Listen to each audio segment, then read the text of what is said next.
all so strange. I know. Wow, I got new Top Gun opens. Yeah, I like We're that. number one. This is Danger Zone, right? This is Danger Zone.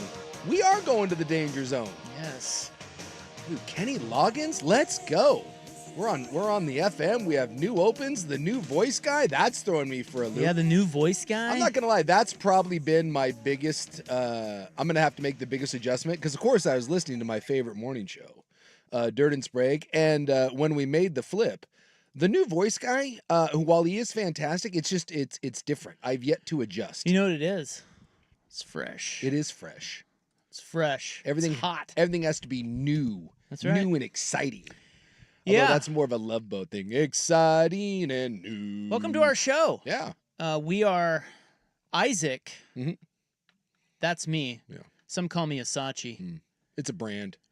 And then you've heard about Sook it. is right over Isachi. there. Big Yeah, Sook. Yeah. So they call him Big Sook. All you ladies, although like when you meet me in person, then you'll be like, oh, it's not that big, and then you'll be disappointed. Or you'll tell me that your brother's bigger than me, and that cool. All right. But to all those people that are tuning in to hear Katy Perry or whatever, I don't know, welcome. Let's come on board. Give us a crack. Well, for those of you, I mean, I'm sure by now, Bella people have figured out that Bella is gone. I would think so. And Welcome to the fella. Donkeys have taken over. Yeah. To you, I don't say welcome. I say I'm very sorry. That is true. We start my 12-part apology with this. Look. We're like a fungus. Yeah.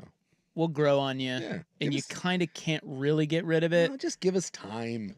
Yeah, it's just like, just because this is a sports station doesn't mean you won't like it. Yeah. I think you should give it a chance. And you know what? We love our football here. We don't take ourselves too seriously, except for, of course, me. Yeah. And then, well, being a noted newsman, yeah, you have I'm a to. very serious sportsman. Yes. But we our philosophy here is we're gonna have fun, and if we're having fun, maybe you will too. Okay? Yeah, come on board. Come on, everybody. Right. So this is the last show of the broadcast day on the Fan Radio Network, 105.1 The Fan. This is our first day on FM. We're batting cleanup right now. It's amazing. We're gonna go till 7 o'clock tonight, and that's about all you're gonna get from us as an intro. Other than that, we're just going to proceed to do what some might mistake for content. Proceed to do whatever it is we've been doing for the last 20 years. My little love bunnies, we have been on for almost 20 years.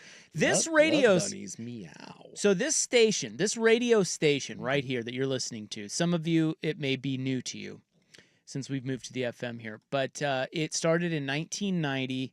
I think it was on like 1520 or something. Yeah, it was 1520. 910. 1520 to 910 to 1080 to 105.1, as you can see in the wonderful little, the TV behind you.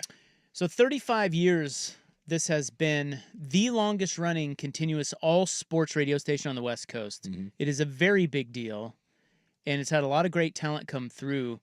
You and I, this show that you're listening to now, we've been on since September of 2025, which is long for this business. And again, the only thing I can do is just apologize that we have come into your lives. I'm very sorry. Nothing we can do about that. Here's the thing. We, right on brand, when we flipped from AM to FM, it's a very big technical thing, There was a man, I guess, in Chicago that literally was sitting there with like a big comic lever. Like in the movies, like in Batman, everything's labeled. There was actually a lever, like a switch lever that had to be flipped. Like, do you want to hear the circuit audio? breaker. We have the audio. Yeah, and I want to play it for you, but I have to set it up because Jason Swigard, the lovable, the affable Jason Swigard, who is one of the longer standing personalities here at the Fan. Yeah, he is the producer for Dirt and Sprague, who run 6 to 10. Mm-hmm. Okay. So because he was the first guy in the big chair, in the captain's chair over there where Ryan Buckley sits. Hi, Buck. How are you today? Hello, I'm fine. How are you? Nice to see you. It's been a busy couple days for you, right? Yeah, I was here till almost midnight last night. Yeah, doing imaging and stuff? Yeah. We appreciate that. I think Swag may not have gone home. Swag was here until probably 9-ish, 9:30, something like that. Okay, and then was back at like 4 in the 6. morning. No, they were back. Oh, yeah, he was back 4. before. Yeah, they were on at 6. Yeah. He was back well before that. Yeah. So at 6, right when we flipped everything over, engineers and switches and beams and pyrotechnics, Sure. Swigard, because he's the first one in the captain's chair, he's the one that has to actually push the button to switch it. Yes. So Dusty, so I'm going to preview this audio by telling you that our new brand manager, Dusty, is in there on computer talking to the guy in Chicago. Ready to flip the switch. That's right. And so there's two guys. The one in Chicago needs to do it on his end, and Swigard needs to do it here. Think about in all the movies when someone launches a nuke.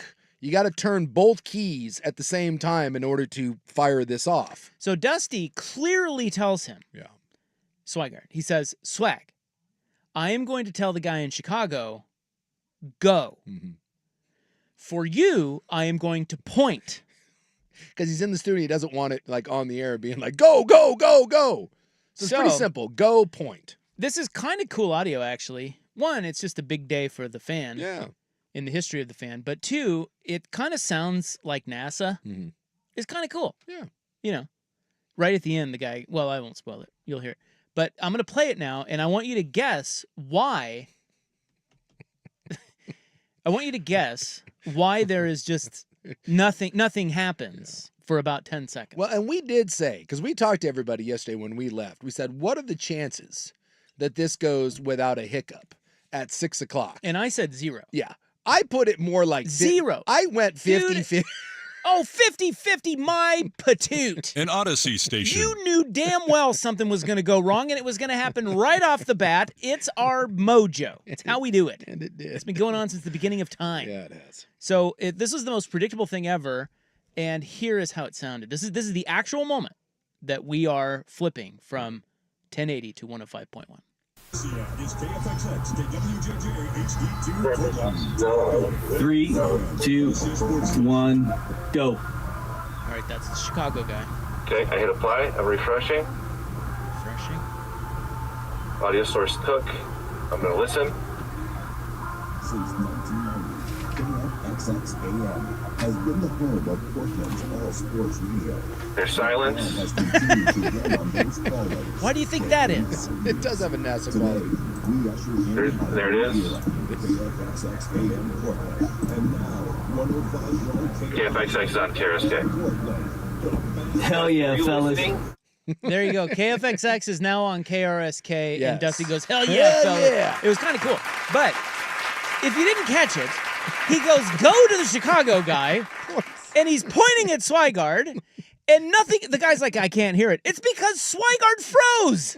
What is he doing? I think he panicked. What do you mean I panicked? think he All you have to panicked. do is turn and push the Hey, button. hey, were you in charge of pushing the button? You don't know what sort of God. pressure Swagard was under. Swag, I defend you. Fantastic. At the moment of action, it's like when you're in combat for the first time. You don't know what's going to happen when a bullet starts going over your head. Dude. He froze. He froze. He and froze. then if you want to see the video, they posted a video of all what we just played on the fan Twitter. Yeah. And I got to tell you, you got to watch it because when Dusty is pointing at him over and over, Swigard really does. There isn't a moment where he goes, oh, and then pushes it really fast. No. He slow burns the whole way. Well, It's unbelievable. What is that man thinking? there is like a slow motion turn. You're like, ooh. Maybe in that moment he realized that he screwed up, and then like you're trying to move fast, but it's quicksand. You're like, oh no, how push button. What's 10 seconds here You or know there? what? You know? It's a better story. Yeah. That's how it all went down. And we are now live on 105.1 The Fan, the Fan Radio Network. Yeah. It was so good, just the look on Swag's face. It's fantastic. It's the same look that Buck had yesterday when he realized that the microphone that Dusty was on, there was no microphone. It was just an empty stand. There's something about producers and that look of panic of, I don't know what to do. I love it. It warms my heart. Well, we're excited. Now, I know a lot of people that listen to Bella maybe aren't, and we sympathize with you because I was a P1 of Bella myself. Well, I told you it was on at the gym. Yeah. If I ever forgot my headphones, I tell you who's pissed. There was Bella. My daughter-in-law is fuming. Yeah, someone was driving in the car yesterday when we made the announcement and said that their 8-year-old was not happy and said that she hates Isaac and Sue, which, I responded with, yeah, tell her that Sue's a real bitch. And yet, here we are. There's nothing we can do about that. Sorry. You're going to make an omelet. some eggs are going to get broken. And unfortunately for Bella, you got cracked. So I don't remember what social media account they told me this was on. I think it was on Bella's. Yeah. But, Bella had to go out there and be like, hey, sorry, fans, we've been killed. Yes. Sports guys killed us. Yeah. And we feel terrible about that. Yeah, we didn't want to. Well, we did kind of, actually. No, but we didn't want to. We had to. Yeah, we had no choice. We had no choice. Anyway, some old Karen on there was like, what happened to Bella? And the fan, I love the fan P1s because apparently they've invaded all of the social media. They are infiltrating channels. social media all over town, which is great, with nothing but drops of us. Yeah. And the woman says, what happened to Bella? Where's my Bella? And all this P1 responded to her with was, sports is sports. Sports is sports. If there's one thing we figured out all these years that cannot be debated, it is that sports is sports. Sports is. That's right. So next time your daughter or your wife is upset about what happened to Bella, you just hit them with a, hey, baby. Hey, baby. Hey, babe. Hey, sugar teas. Sports is sports. I mean, that would be more of the wife, not the kid, because then that would be very awkward. All right. Well, listen, let's start our show. You know what? We're not going to start with sports today because a legend has passed. Yeah, this one hit for me a little bit. Yeah. It hit for a lot of people, I think. I didn't like this one. Yeah, well, people die sometimes. Yeah. And in this case... well, Bella and now this.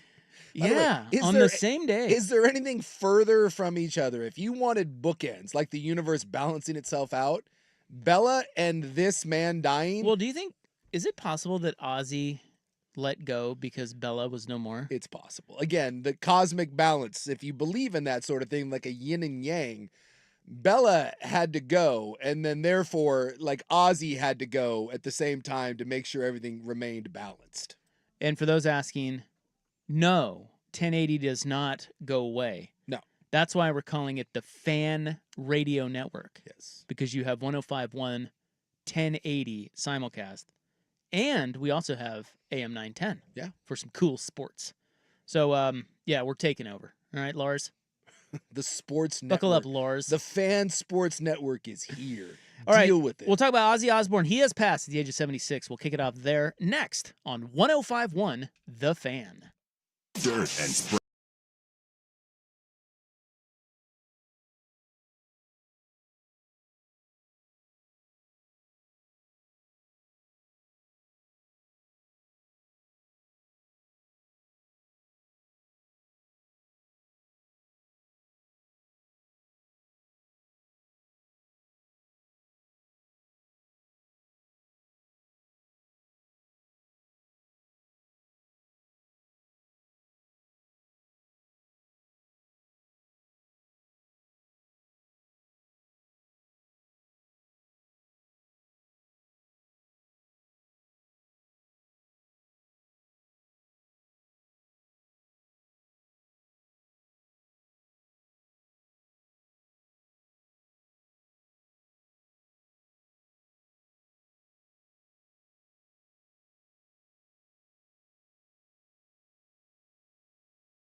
some of the things you're going to get here on the Fan Global Radio Network are things like that, where you have Kevin Love speaking so eloquently to you about your mind and relaxing your mind, and then we throw Bark at the Moon at you. Well, I kind of want the people that tuned into Bella, we should just play Ozzy music all day. We might. Just to, see what happens there. Because, again, the juxtaposition of whatever the hell was on Bella versus Ozzy, a little bit of a curveball there. A little 12-6 buckle you at the knees if you're not paying attention. Well, our main dog Ozzy died today, guys. Yeah. He was 76. And boy, you want to talk about a guy who did not take care of his mind. Yeah. But making it to that's a great achievement. Look, Ozzy talk about hitting the over. Ozzy should have been dead in 1986. How many people who had him in a death pool lost money since 1980? Yeah, big money. I mean, he is the little engine that could, and he just kept going. So the fact that he made it to 76, and 76 isn't that old. I've always said if you get to 85, then it's no longer sad, you've won the race. But sometimes those last handful of years aren't the best. But I'll take 76 Ozzy years. I mean, that son of a gun. You want to talk about all gas, no brake? I give you Ozzy Osbourne. That man lived. No one's going to be like, man, 76 years and he cheated himself. To some people, living isn't doing massive quantities of drugs and drinking, but I get what you're saying. Would you trade I would give you his 76 years. You're taking that? I'm taking. You have to be wasted like he was. I'm taking 76 Ozzy years. Really? Are you kidding me? He's the Prince of Darkness. If you but dude, he was look, when he was a mess. When this is all said and done, right? No one remembers crap. We all die and we fade away. It is what it is. But when you talk about the stupid Mount Rushmore, there is only one man atop Rushmore of what? The metal. When you're talking about metal, there is only one. There is a godfather that will never be supplanted. There was one and there will always be one, and no one will ever come along. And I'm a Metallica guy through and through, right? I have a Metallica tattoo, for God's sakes. They're my favorite band of all time. But I don't care if you want to go Judas Priest. I don't care if you want to go Metallica. I don't care if you want to go with Motorhead. No, it all comes back to one. Dude, Black Sabbath and Ozzy. I get it, but you're saying you want those 76 years, dude? Those were some hard years. That's the fun thing about Ozzy. It's But those are fun years. He was greatness. Well, were they? I mean, he was greatness. Yeah. And yes, all the money and the accolades and the fame and making music and biting heads off of bats and all that. But, dude. Peeing on the Alamo. There was no bigger mess. I don't care. Oh, he peed on the Alamo. Did you hear that? You know that story? Absolutely. So the story about that is that he was down doing a show down there, and he pulled an all-nighter because he was on drugs and drank all the time, and he was housed. And Sharon, his wife, took his clothes from him so that he couldn't go out. Yeah. So he took one of her dresses, put it on. This is 1982, by the way. Yeah, this is way back. Yeah, way back when. And he back in the olden days, as the kids would say. I was 7 at the time. What were you, 4?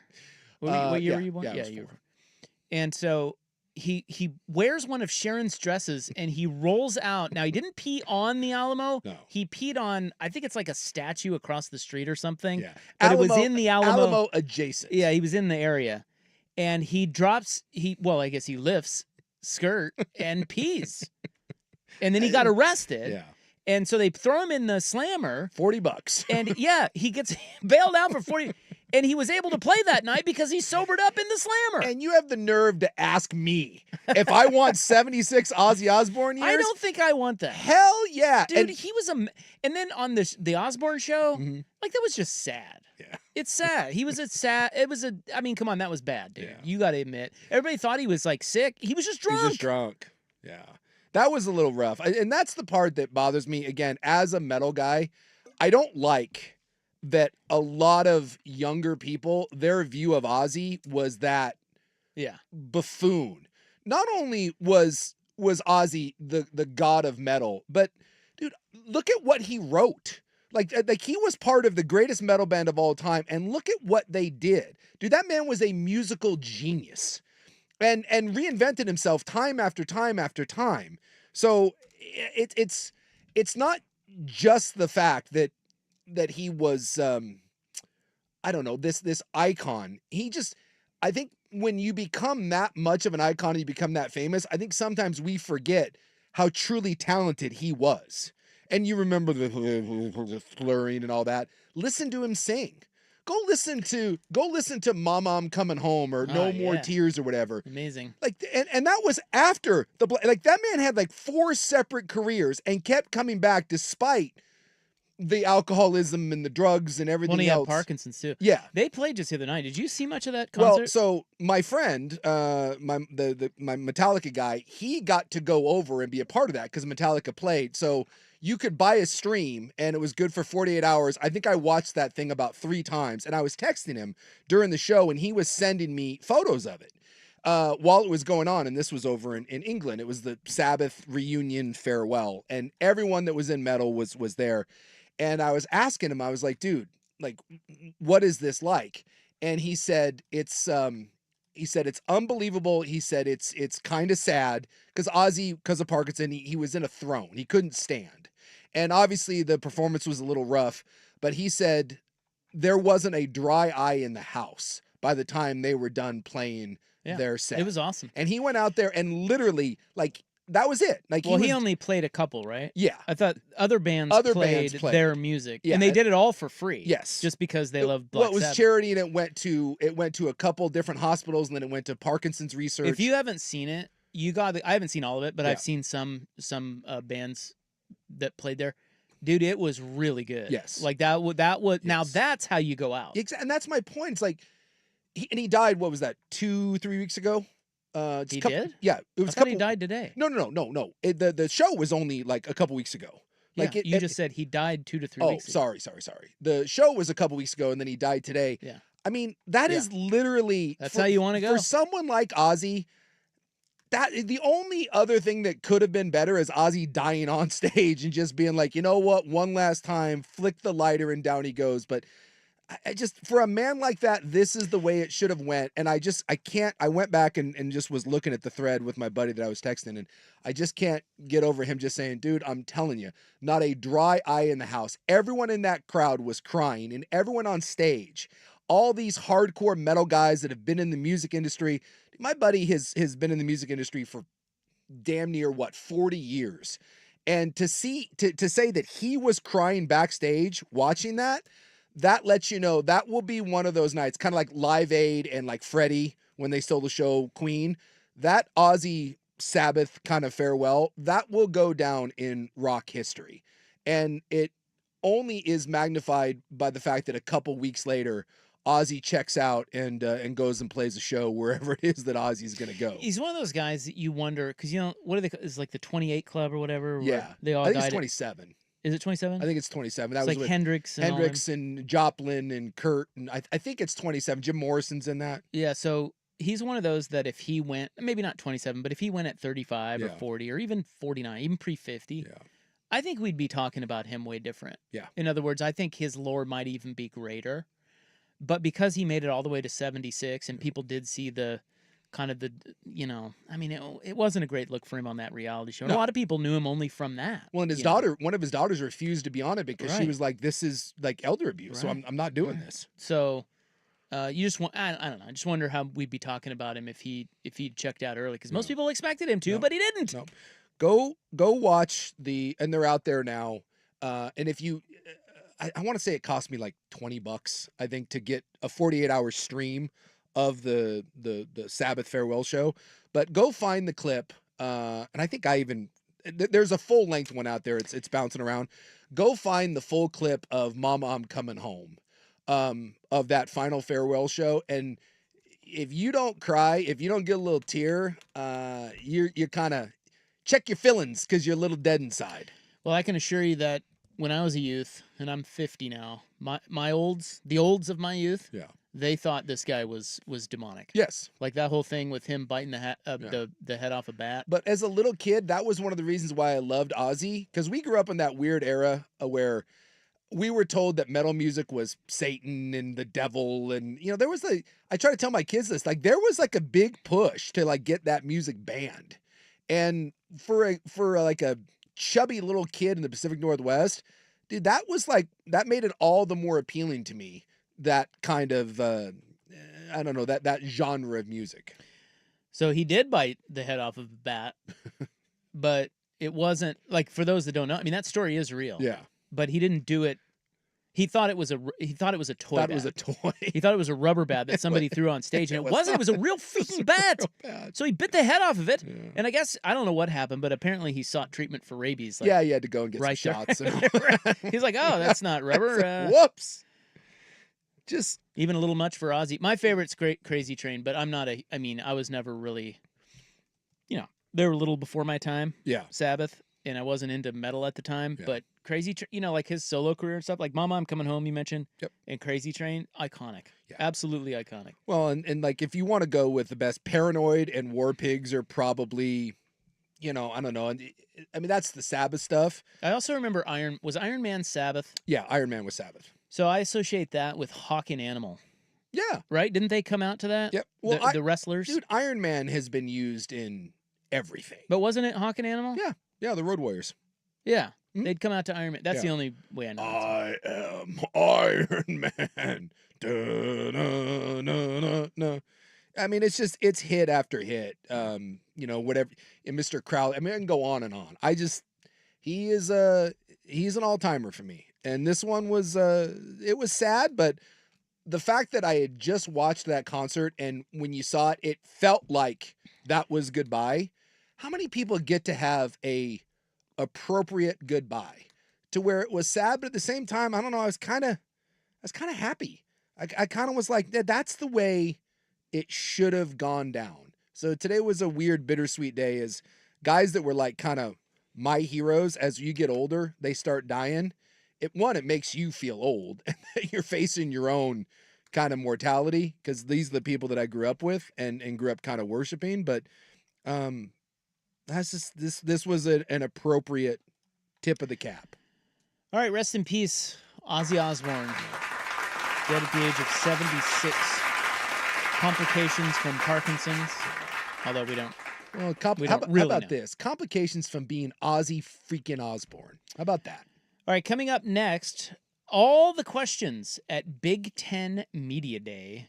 But first, here's Buckley with SportsCenter on 105.1 The Fan. Now, from the George McCoy and Warren Allen Sports Desk, a SportsCenter update on the Fan Sports Network, 105.1 FM and 1080 AM. Ryan Buckley with the SportsCenter update. First on the Fan, NFL training camps open up around the country, and Commander star receiver Terry McLaurin has not reported to Washington's camp as he holds out for a new deal.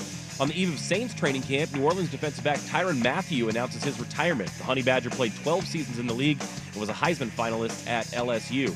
On the diamond tonight, the Mariners looking to snap Milwaukee's 11-game win streak. Rookie sensation Jacob the Miz Mizorowski is on the mound for the Brew Crew. Logan Gilbert gets the start for Seattle. First pitch from T-Mobile tonight at 6:40. You can see it on the MLB Network. The Portland Trail Blazers have added a guard to their roster, signing 22-year-old Blake Wisely to a standard NBA contract.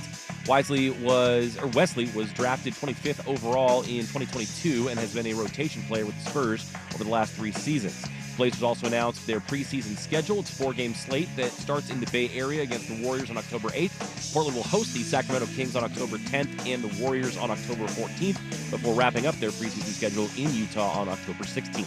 More sports scores and stories in 30 minutes. Ryan Buckley at the George McCoy at Warren Allen Sports Desk. Hurt and missing work? Insurance companies acting like jerks. Don't call your mom. Call George McCoy at warrenallen.com. Your home for Seahawks football. The Fan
This is my favorite of the solo Ozzy. An anthem. Because the Sabbath stuff, it's like two separate entities, but this is quintessential to me.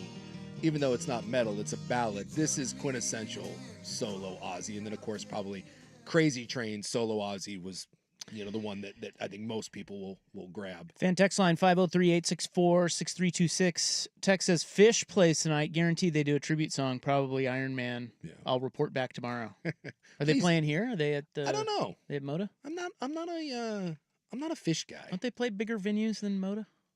Oh, aren't they out the gorge maybe or something? They play festivals and stuff, but I'm sure the Moda Center would fit them. I'll take a look. See what they're see where they're playing. I've never seen Fish. I can't say that I would jump all over that. Oh, they're in New York, it says. Maybe someone's in New York. I don't know. Yeah, we are global now. Yeah, I mean on the Fan Global Sports Network, whatever the hell we're calling that thing.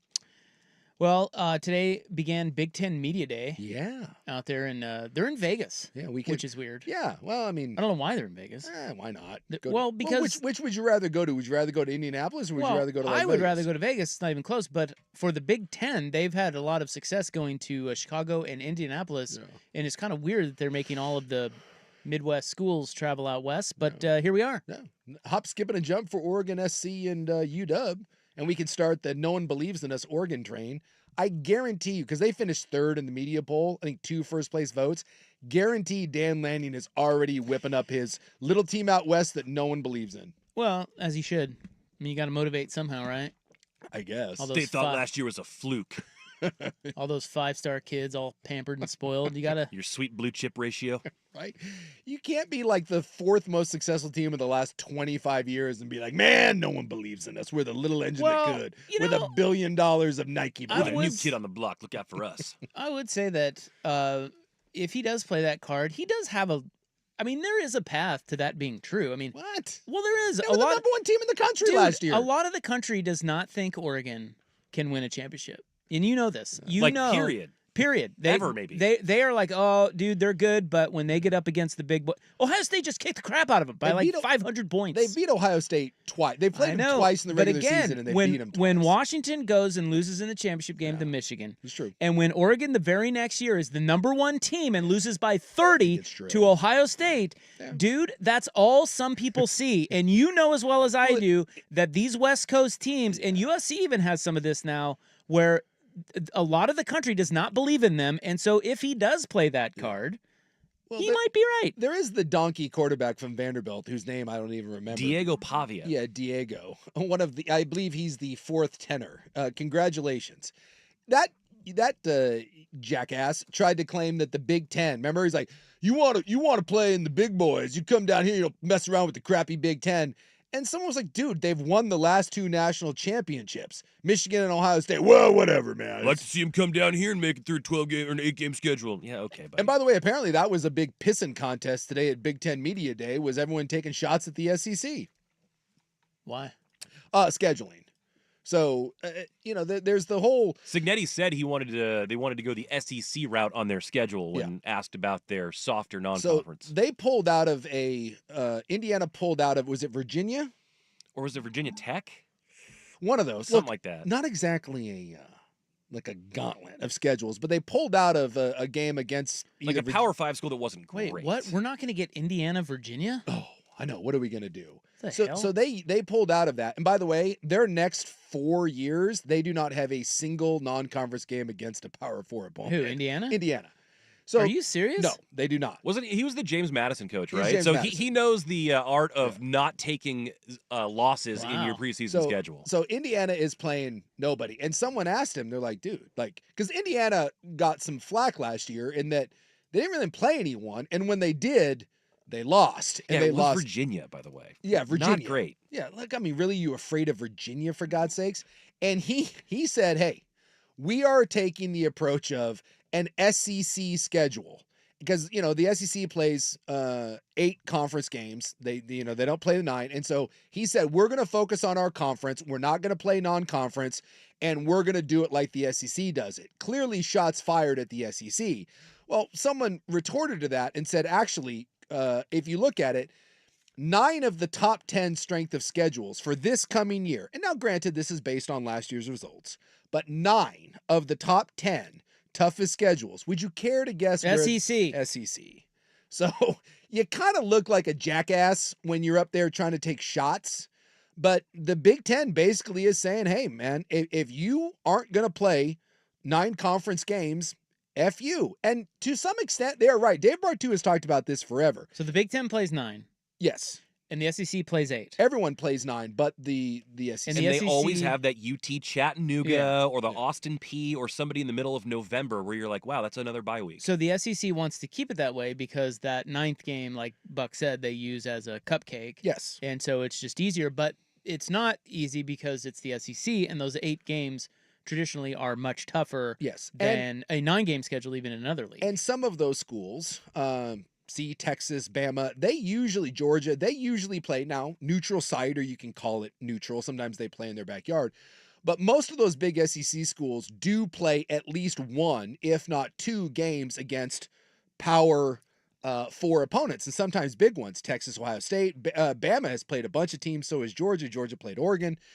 It's just that 2 of those games, there's usually one at the beginning of the year that's Tallahassee JUCO, and then towards the end of the year, they play Sister Mary of the Poor.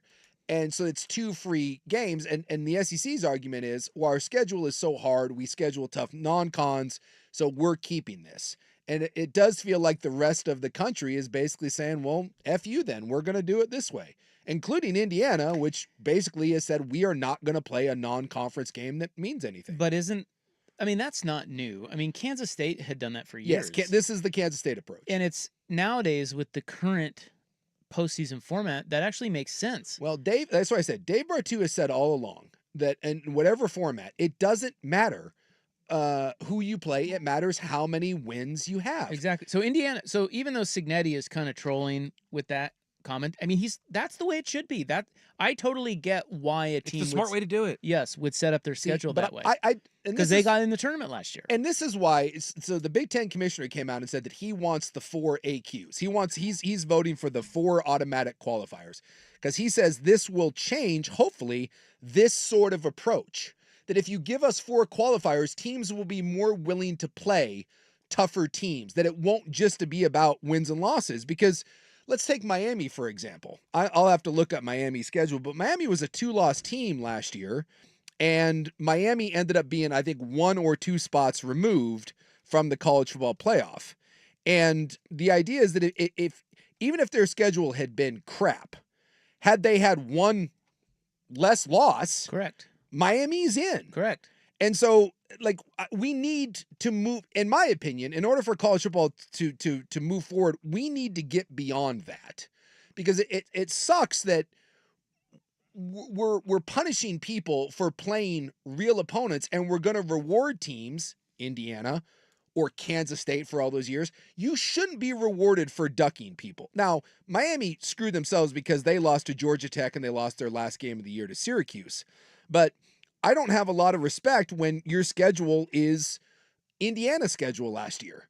I don't. So if you play the entire year and you play 2 teams that are any good and you lose both of those games, I don't think you should get in. Yeah, I mean, I'm with you, but respect doesn't matter. Like, Indiana doesn't care whether you respect them or not. They got in. They got a shot. Yep. Now, they were exposed. Yep. Didn't Notre Dame? Well, yeah, Notre Dame kind of kicked the crap out of them. Their ass. So look at this. This was Indiana. So Indiana got drubbed by Ohio State, and I mean drubbed. Outside of that, they played Florida International, Western Illinois, UCLA, Charlotte, Maryland, Northwestern, Nebraska, Washington, and some of these teams had down years. Michigan State, Michigan, these are all bad teams. And then they played Ohio State, and Ohio State drilled them, and then they beat Purdue. This is where some people would say, well, maybe if you had played a real opponent and you had that second loss, you'd be out. And Indiana and old Kurt is saying, well, we're not going to take that chance. We'll play Florida International and Western Illinois and Charlotte every year. Screw you. Because our scheduling philosophy last year got us into the playoff. Well, it's Big Ten Media Day. There are a lot of questions. Did Dan Lanning make headlines with any of his comments today? I don't know. I didn't hear him. Did he Maybe they're tomorrow or something. I did not hear any Dan Lanning. I think he is tomorrow. Yeah, he must be because I didn't hear anything. we'd be reading. We would about have heard about it. Yes. Right. And I also think I heard our favorite morning show, Dirt and Sprague, talking about him talking tomorrow. Ryan Day spoke today of Ohio State.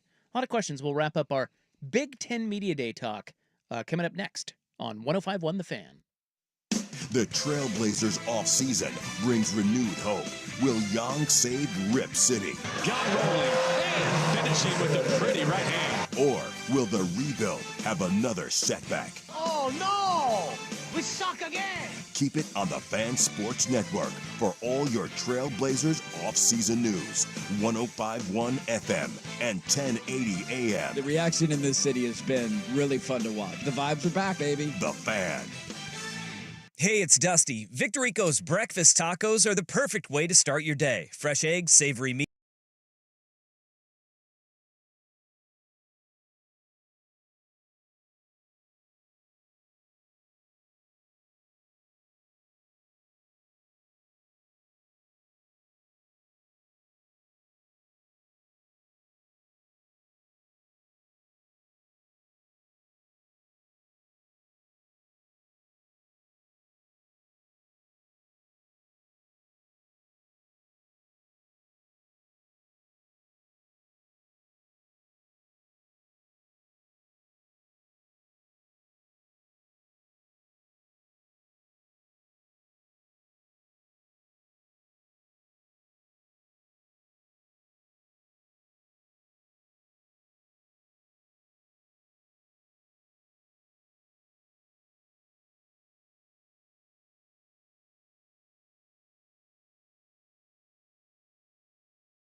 Hi. I feel like every time the new voice guy, I hear him, it's like we're doing a movie clip. A little bit. It does sound kind of movie trailery. Well, he's an actor. He's a movie guy. Yeah. Did you know that? That's what it sounds like to me. Well, I like him because it's very dramatic. This is the only radio station he's ever done. Yeah.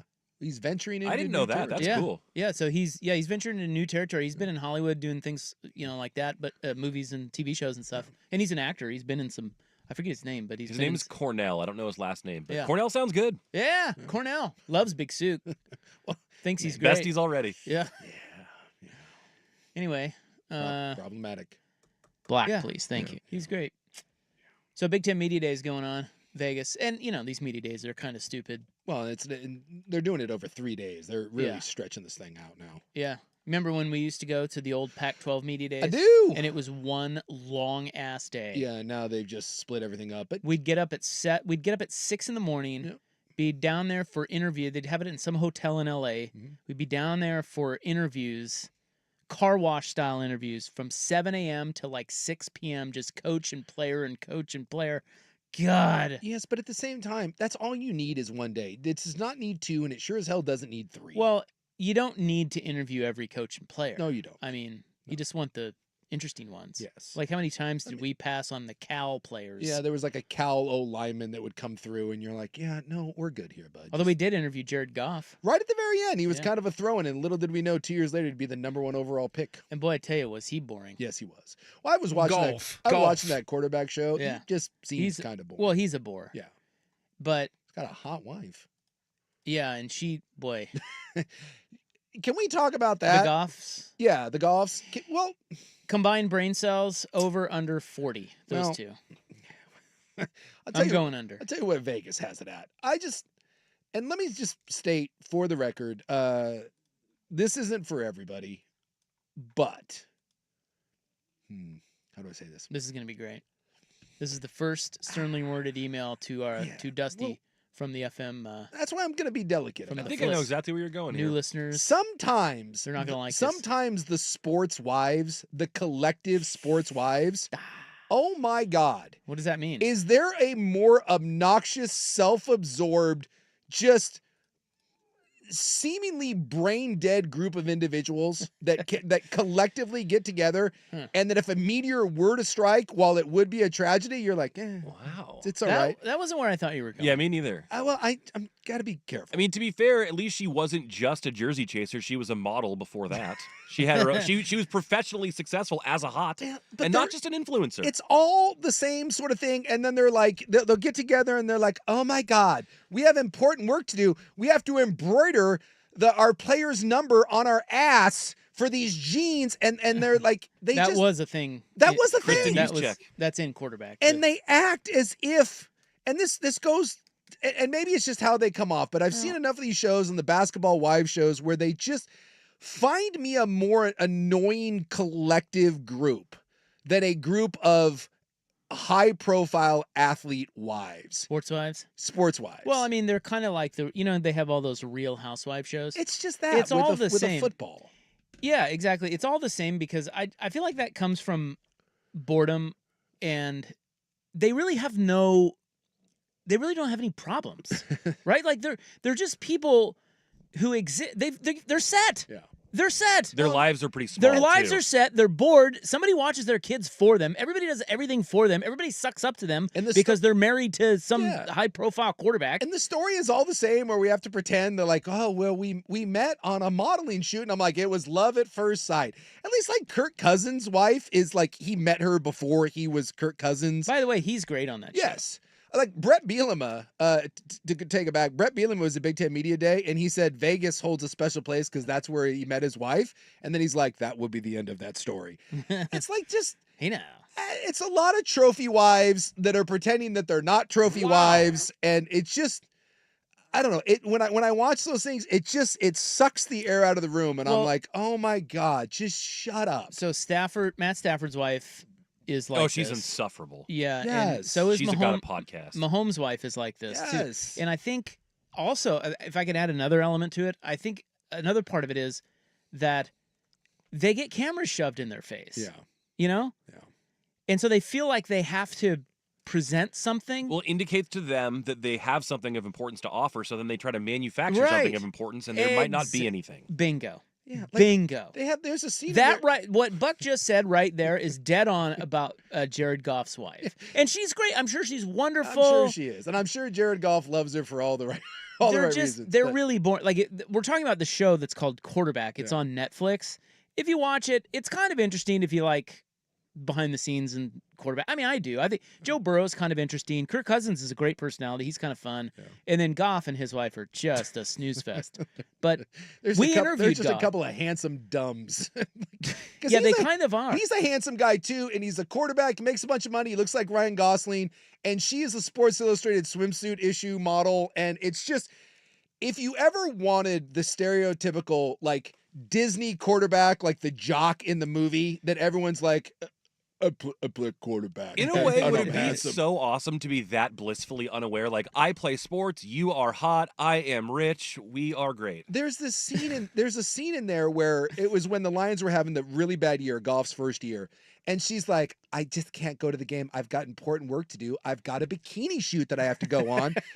By the way, this is all true. I told you she was successful on her own before Jared. So she's on the beach in the nothing swimsuit, looking amazing, and then someone comes up to her and is like, it was like their second win of the year to go like 2-16.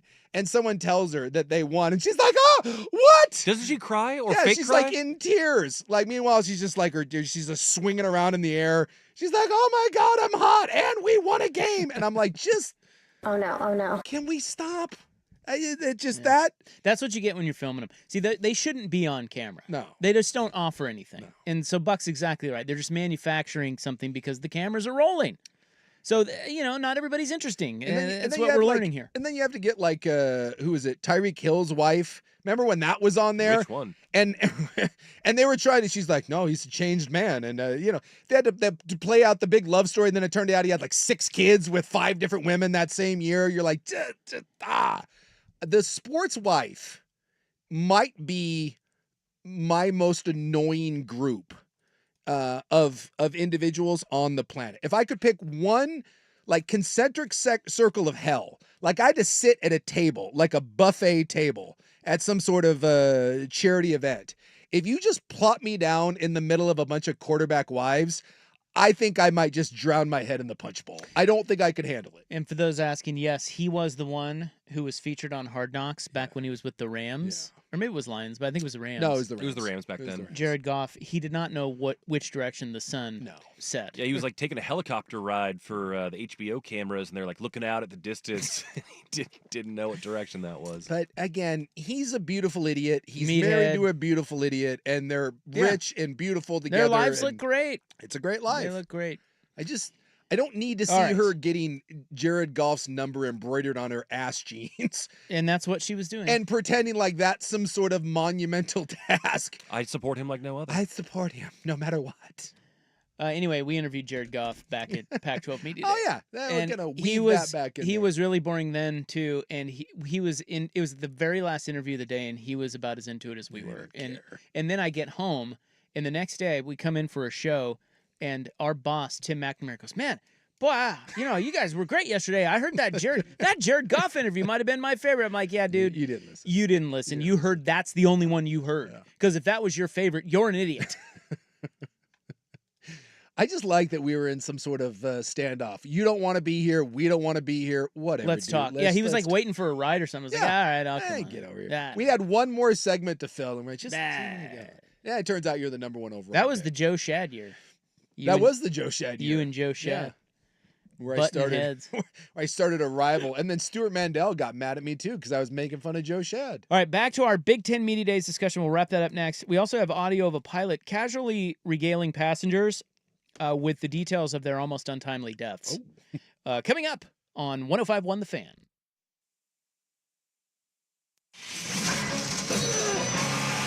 Break up the Chicago White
from T-Mobile is at 6:40. You can see tonight's game on the MLB Network. Portland Trail Blazers have added a guard to their roster, signing 22-year-old Blake Wesley to a standard NBA contract. Wesley was the 25th overall pick in 2022 and has been a rotation player with the Spurs for the last 3 seasons. More sports scores and stories in 30 minutes. Ryan Buckley, the George McCoy at Warren Allen Sports Desk. Hurt and missing work? Insurance companies acting like jerks. Don't call your mom. Call George McCoy at warrenallen.com. The home of Primetime with Isaac and Sue. Weekdays 3 to 7. The Fan Sports Network.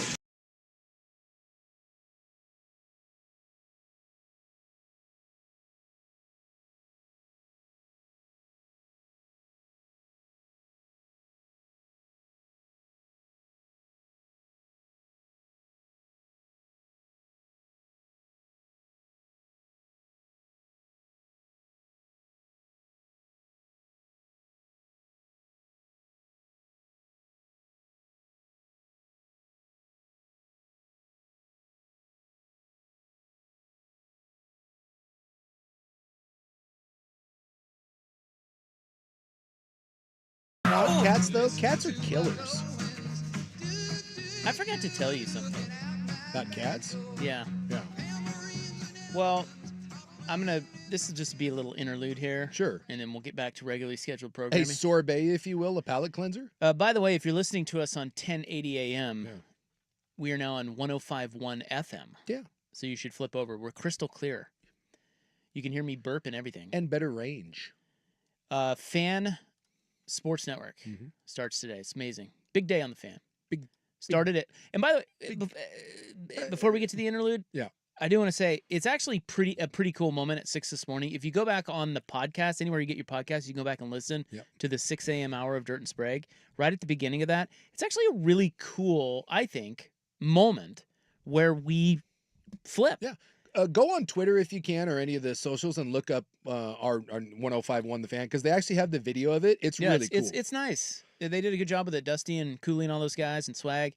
Although Swag, so there will be 10 seconds in there. Well, there will be nothing. There will be dead air, and that's because Swigard failed to notice the cue to hit the button, and then turned with the slowest chair spin of all time to actually hit the button. Here's the situation. Anyway, we have often made fun of Cat Guy here. Yeah. And that's not right. I mean, you like what you like. I don't care. Yeah. But we had a producer, Mike Lynch, who was a big cat guy. Yeah, he was I think he was double or triple cat guy. And there are, to a lot of men in the world, it's odd.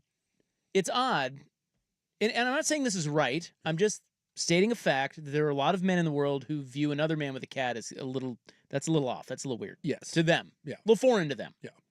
Foreign concept, but some believe that dogs are more masculine, cats more feminine. Well, the single guy, like if you're married, that's one thing, but single cat guy, I'm not sure you're putting that on the Tinder profile. So, as you know, my father-in-law has moved on to the big Bi-Mart in the sky. Yeah. And he was living down in our ADU. Yeah. I neglected to tell you what is still down there. Uh-oh. Yeah. You're a cat guy now? We have 2 cats, dude. Oh, my gosh. You've officially become cat guy. Well, I guess. Yeah. I mean, you guess. I don't know what to do. You own 2 cats. Well, my wife takes care of them. I do nothing with them, although I will go down there and pet them. They're kind of fun. Meow. One of them is like 30 pounds. It's super fat. Yeah. And probably going to keel over here any minute. But, I kind of like them. Are you slowly coming around to being a cat guy? Well, I've never really owned cats. I don't really care for cats. Look, these 2 cats are pretty cool. I can hear it in your voice. I kind of like them. You're becoming cat guy. And now you feel bad about giving cat guy crap all these years. Well, here's the thing about it. I don't really it's up to my wife what she does with the cats. Yeah. Right now, she's still attached. Well, she's not grieving. Getting rid of Dick's cats. She can't get rid of her dad's cats. Well, I know those are your cats. She might, but right now, she's grieving, and it was the cat. She's moved her office down there, and we're, the cats are office cats now. But I go down there, and they kind of, they do the little purrs and the meows. You know how cats do, and they kind of rub along your leg there, and I give them some pets, and it's kind of. Wow. It's kind of nice. Look at you. It's kind of nice. nice. Look at you becoming meow. Yeah. TT and Fat Cat. Well, they didn't cost you 10 G's like Molly did. Not yet. TT and Fat Cat are their names? Yeah. Are they starting a gang? I think they're in a gang. Dude, they're from the rough streets of Port Does TT Orchard. stand for something? I don't know. That is kind I think of it frightening. Dude, what happened last night? Oh, man. They sound like ruffians. I went out with TT and Fat Cat. You know when that happens. Dude, that gets crazy. Wow, TT and Fat Cat. Now, does Molly 10 G's get along with TT and Fat Cat? No, it's a problem. Oh. So, yeah, It's a problem. Okay. The cats don't really care about Molly, but Molly... Yeah. Is Molly terrified of the cats? Because most of the time, the cats run roughshod. Molly might lose an eye. Oh, yeah. For another $10,000. Sure. And we have pet insurance on her now, but... Boy, I can't wait until this comes to a head. It when will. TT and Fat Cat double team Molly and rip her to shreds. Yeah. And I'm gonna get a call about 2:30 and be like, hey man, I hate to do this to you, but like I can't make the show. I gotta take Molly into the vet. What happened? TT, Molly man. Tenji's bleeding from the eye socket. Yeah. Well, anyway, I forgot to tell you guys, I'm a cat You're guy. a cat guy. Yeah, we got cats. Wow. Yeah. Cats. Wow. How about that? And listen, I don't think you sound upset about He's it. into it. Well, Yeah, like I told you, I kind of like them. No, you don't kind of like it. I like them. I just don't want Isaac Ropp, cat guy. I don't want to care for them. I don't want to feed them and stuff. I don't think you really have to care for cats. I think you have to care for dogs. I think cats just exist. I don't even know what you do for a cat. I think they're feel just bad. there. I feel bad for them. They just sit down there. Well, can't you put them outside and let nature take its course? No. Why? I was told no. Why? Cats are hunters. No, That's the I beauty don't. part of cats. At my house. Well, it's a very busy street. Well, again, they're cats. I don't know whose cats are out in my yard, but there are at least 3 cats that I see every day. Don't know whose they are. Don't know where they came from. I think they belong to the earth. I think when the sun rises, the cat just comes up with the sun, and then it just disappears at night. I don't know who they are, but when I park in the drive when I get out, one's there looking at me, and occasionally it comes over and like bumps my leg. When they're out in the backyard and I let the big fella out, the cats scramble and they run like with the bunnies. I don't know what happens. They're just there. I think what you do is you let the cats outside, and after like a week, if the cats are still around, then they're your outdoor cats. If something happens to them, well, then nature ran its course. All of that sounds like an absolutely terrible idea, but I'll let you deal with Nurse Nice about that. Yeah. And good luck. Well, best of luck to you, because it ain't happening. Trust me. Well, all I know is cats are survivors. Dogs need to be taken care of. Cats are on their own. And you don't buy cats, you find cats. I will say I don't have the heart to give them away. No. And I don't think my wife does either. So come on. You've now got 2 cats. Yeah, I think so. But they're not coming up to the main house, I'll tell you that. So they have their own domicile. They kind of do, yeah. Kind of amazing. Yeah. Dude, otherwise, it wouldn't work. And now you have some sort of weird civil war going between Molly Tenji's and TT and Fat Cat. And yeah, you've got like the Sharks and Jets. You've got West Side Story happening at the Ropp household. It's a standoff. They each have their own quarters. Huh. And we keep it that way. Well, I'll be damned. Yeah. This is fascinating. You're going to be heading to Bi-Mart picking up cat food. Yeah, I'm telling you, that one cat is twice the size of Molly. Yeah. Would that be Fat Cat? Yeah. Fat cat's like 30 pounds. So. All right. Well, there's your cat interlude. I just thought I'd tell you guys, because that's a big developing story. This might be the second biggest revelation you've ever made. One is that you didn't own a barbecue. I still don't. Or a garage. Also no garage, yeah. Yeah, I don't even know what to make of you at this point. I'm not a man. You're not a man. I have no barbecue. No garage. No garage. And I have 2 cats. I'm a man. And a 15-pound dog. Dude, I'll tell you. Give me some T-stat. I will tell you right now, in a court of law, you just got convicted. That is damning evidence against you in a man court of law. All right. Coming up, we're supposed to get back to our Big Ten Media Day discussion. Yeah, we got derailed. But I don't know that we'll do that next. I think what I want to do next is I want to play you a little bit of Damian Lillard, who is back in Portland. Did you know that? The Blazers have re-signed him. Well, we ran the press conference yesterday. Yeah, I was listening to that right here on the Fan. Yeah. See, that's how the sports part, that's what you get. Sports. We play sports. And we did that in the club, no doubt. We sure did. For those that didn't hear it, we're going to play a couple clips of what he had to say coming up next. Called sports. And then we'll move on to In the News at 4:30 here on the Fan Sports Network, 105.1 FM and 1080 AM. Dirt and spray.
980 AM. All right, we'll get back to Big Ten Media Days coming up at 5 o'clock on your Swatch Watch. Next segment will be in the news. No Toll Tina. She's at it again. Of course she is. I also have very big local TV news, Jace. You do? I do. Okay. Yeah. We're losing a legend. Oh, yeah, I did see this. Yeah. That'll be in... Tried to one-up us yesterday. He sure did. He kind of Stole our thunder. He really did. Pulled a U. That'll be at the 4:30 segment. A little something we like to call in the news. But first, Damian Lillard is back in Portland. They had a kind of a weird press conference last night because Shake Voice Joe Cronin was up there, and he's like, well, it's nice to have him back. He's not the most dynamic public speaker. And then Chance was up there, and they're asking him like, "Oh, well, how are you going to use Damian? I don't know. He's not even going to play for a year." But look, it's a feel good moment for the city. Yeah, they did the and I can appreciate this. How Damian Lillard fits in, that's a problem for future Joe Cronin and Chauncey Billups. Yeah, they don't really care. No. They just like the win of it's a legacy play. Lillard's back. Everybody loves that. They're going to go watch him play when he's back, and that's great. They love him. Lillard's a legend. Absolutely. So here are a few things that he had to say. One, a lot of people were asking, how it all went down in his relationship with Joe Cronin because he requested a trade. Yeah, it was rough. There was some hurt feelings. And the Blazers wouldn't trade him to Miami where he wanted to go. And so here was Dame on his relationship with the GM. I think toward the end, I think it was a lot of misunderstandings and miscommunication. And when something like that comes up, people are hurt. I'm not saying nothing, and then I'm seeing things that were said by me, and now I'm looking at things sideways. So I think more than anything, it was miscommunication and misunderstandings. And Joe and I never sat down and talked about that. It just kind of sat out there, and we let it be what it was, and I think that was the mistake. But I wouldn't say when I left, I just was not a big fan of Joe. Me and Joe had a great relationship, the entire time before he became GM and while he was GM. But I think at that time, it was a hard time, like I was moving on and things were being said, like I said. So it was more a misunderstanding than anything. And the last game that we played here, I went over before the game and I said hello to Joe. I said hello to Jody. And for me, I really wanted them to know that it was, no hard feelings. During that time when it was happening, sometimes when you're emotional, you handle things from a position of protecting yourself and not knowing what's going on, on the other side. And then over time, you calm down and you figure it out. And, I'm not a kid, so, that wasn't hard for me to do. And it honestly wasn't even after that, it wasn't a long conversation to move past that. And I think that was because we never had a bad relationship, or it was never a dislike or us not being a fan of each other, like you said. I don't really get how they miscommunicate that badly with their star player. That's on the franchise. Well, I understand, but some of that is how would you say, whitewashing it. I mean, what clearly happened there is both realized that you had different agendas. Damian Lillard wanted to win and wanted to win right now. And Portland was going in a different direction. And miscommunication was probably talking out of both sides of your mouth. And Dame saying that I never want to leave. And Portland saying that they're going to go all in. It's one of those where you're both trying to keep the other one happy, but you want different things. And so I think that's how the miscommunication happens. And I think it was probably a little bit worse than what they're letting on there. But when you've put that away and you water under the bridge and you're reuniting, no one's going to be like, yeah, those sons of bitches. And the other side's not going to be like, this guy, he screwed us over by only wanting to get him traded to one place. But I think from listening to people that were close to that situation, that was a little more contentious than they're letting on. But bygones be bygone. And you had two people, an entity, an organization, and Damian Lillard that needed to go in separate directions because they were looking at two different things. Yeah, I mean, all that may be true. I just don't understand why you still can't sit down with your star and communicate directly. Yeah. Like that to me says bad management. He is your franchise. And yes, you understand that you have to part ways. So communicate that. Yeah. Talk it out. Yeah. Be a man. Sit down and, hash it out. Yeah. Tell him what you're thinking. But he's saying they didn't do that, and I don't think it's on him to do that. I think it's on the franchise to do that with him. And I don't know why this is. Maybe it's just because uncomfortable conversations get weird, and you're always afraid of a player taking the nuke option and blowing the whole thing up. But it feels like very few franchises clearly communicate with athletes. I don't get that. How many times have you heard, hey, I got traded and I didn't get a call. I found about it on Twitter, or they called me and 2 seconds later it was out on social media. I mean, this is like a tale as old as time. For whatever reason, franchises are not good at communicating with players when it comes to these sorts of things. And I do think it stems from, if you're honest with a player and you tell them what's going on and that player decides to blow up your spot, I think that can get uncomfortable and kind of tank trade values and all of that. And you don't want to get into a public peeing match with your star player. So I think all of those things kind of come in and muddle the waters. Yeah, I mean, it doesn't have to be public. If but he takes it, but it usually ends up. Well, if he takes it public, then that's on. Then you have a reason to say, all right, this has gotten ugly, and we're just going to do what we do. But otherwise, it's not like you didn't like him. No, it's not like he didn't give you everything. Yep. He gave you everything. Yep. He is your franchise. Yep.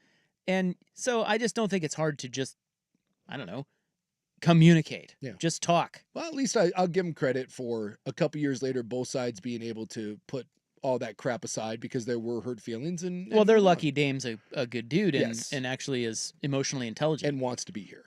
Because otherwise, I think a lot of players wouldn't go back to the way they come back. handled it. No, absolutely not. And here is Lillard on his rehab and expectations for this next year. Me personally, I know how I'm going to approach the whole rehab process, taking my time.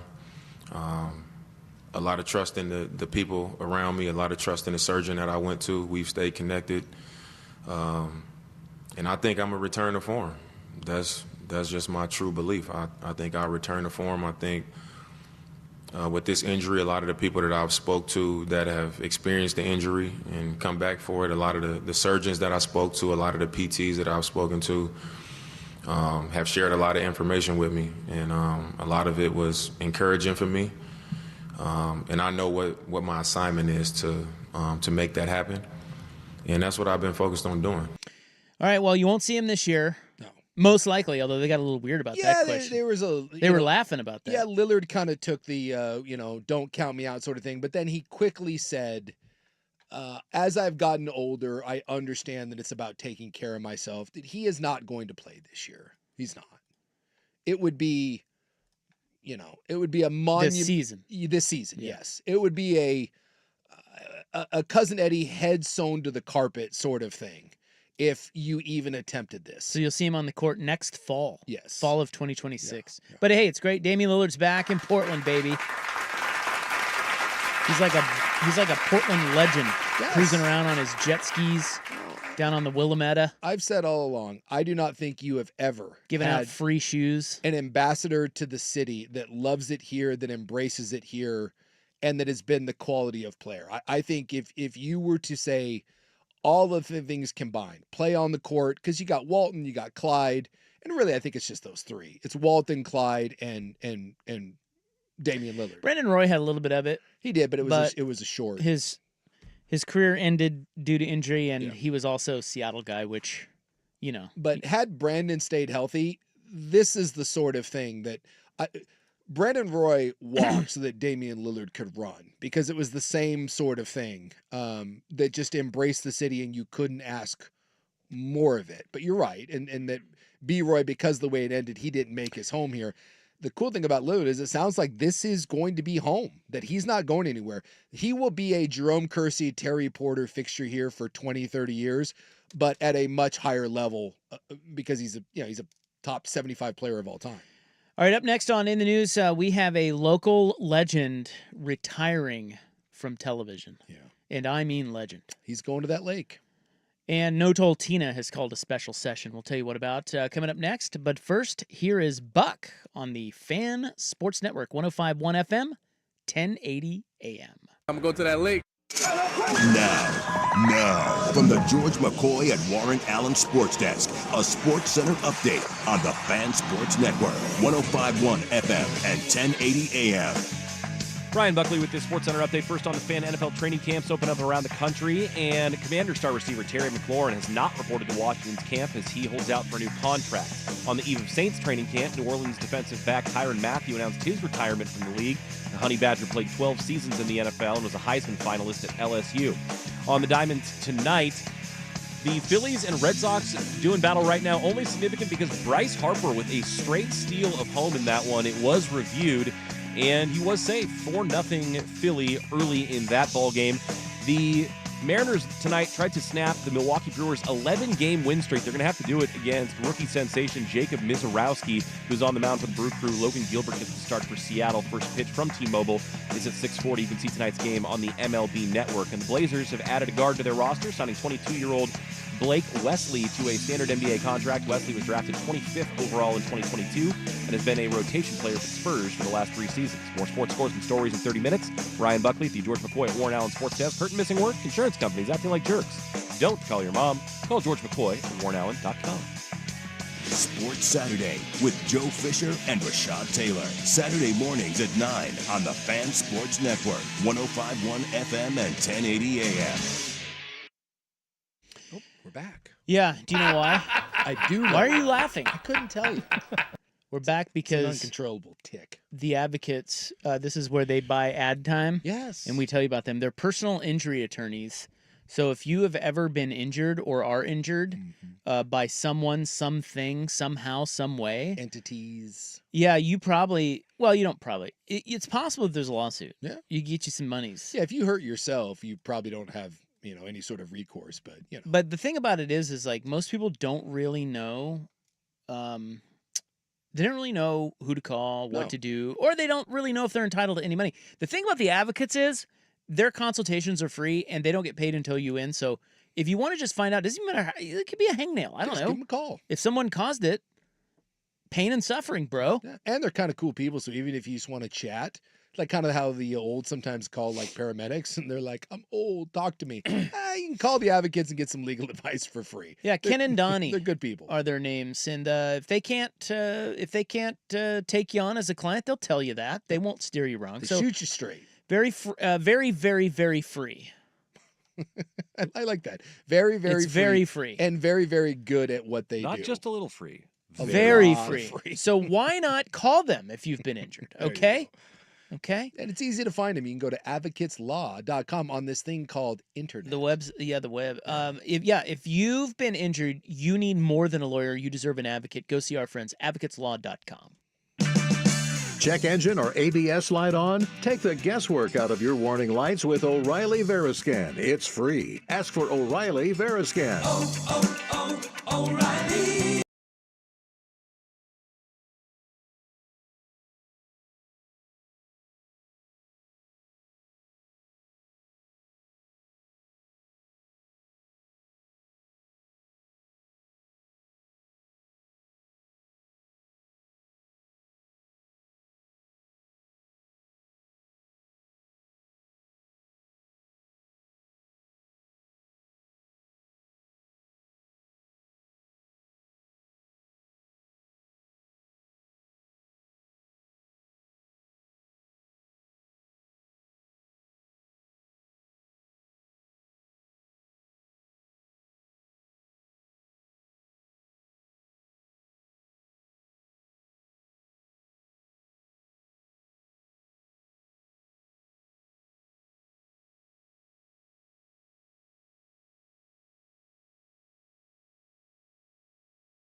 But this song, what a great Probably song. the most iconic Ozzy. Dude. Well, this is Sabbath. But yeah, I mean, this is probably the best, or not best, but most iconic Sabbath song, don't you think? Iron Man? I mean, this most recognizable. This, Paranoid, War Pigs, take your pick. And I mean, they're all, when you go through the list of like top metal songs of all time, they're all up there. Reminds me of, like I said earlier in the show, reminds me of Hawk and Animal, the Road Warriors. When that when that song starts, I just think of them coming out to the ring. Yeah, it just works. And Sabbath too was just an unbelievable band. I mean, it wasn't just Ozzy, but yeah, the work they did, I mean, it laid the foundation for all metal that's come since. July 22, 2025. It is time now for In the News. I'm your noted and humble newsman. Thank you. Don't forget sexy. Oh, yeah. You can add that if you'd like. Great. Thank you. Well, there's a market now for a new newsman. I'm just humble. Yeah, there is. We'll get to that in a moment. Saying. The news brought to you by the Advocates, injury attorneys at advocateslaw.com. Today is Hammock Day. Oh, I love a good hammock. Hammocks are wonderful. Very underrated. And not very common. No? I feel like we should have more hammocks in the world. I think I don't think a year has gone by where I've been hammockless for like the last 25 years. Well, but don't you feel like a lot of people are hammockless? Yeah, and that you're right. That is a shame. You know, because they're not expensive and and I think the thing that people need to realize is you don't have to have two perfectly spaced trees. No, they just come with stands. They come with stands. Yeah. You can just buy it, and they're not that expensive. When it comes to outdoor napping, let me just say that it begins and ends with a nice hammock. They're not expensive, and you need to have one. Have a couple beers, maybe a cocktail or two, get an outdoor speaker, maybe a nice little pillow. You go out there, lay down, next thing you know, you're having a grand old time taking a nap. It is also another delightful item in the world, I think. It is also National BLT Sandwich Day. I can't get on board with the BLT. I love a good BLT. I find it a little lame. Well, I don't like I like the B and the L. Not a big fan of the T. I find the tomato on my sandwich, it kind of the juiciness. It kind of ruins the bread. The tomato doesn't work for me. It's too mucky. It's too squishy on my sandwich.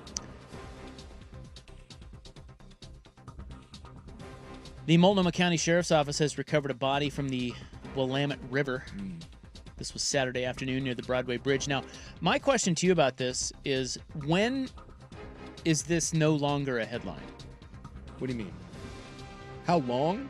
No, another one. I mean, it's like... Yeah, that's what happened. It's so common at this point. Yeah. Is this even a story?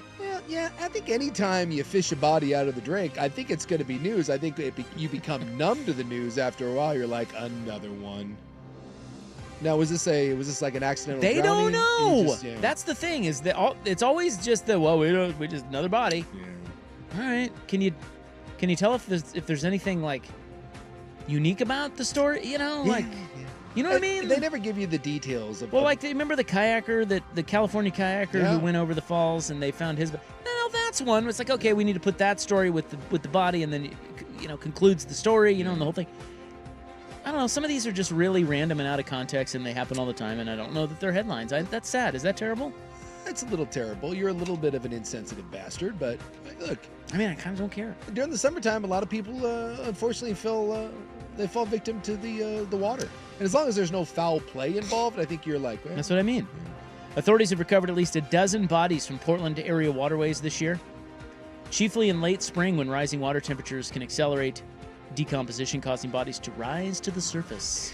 Yeah, so who knows how long that's been in there. It's not good. Yeah, this was the news you were referring to.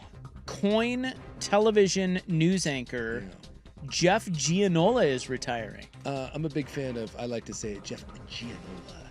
Before our news hero, the great Joe Donlin, moved on. Yeah. I felt like he's in Chicago. I felt like there was a battle for news supremacy between the handsome Joe Donlin and the just right down Main Street newsman that is Jeff Gianola.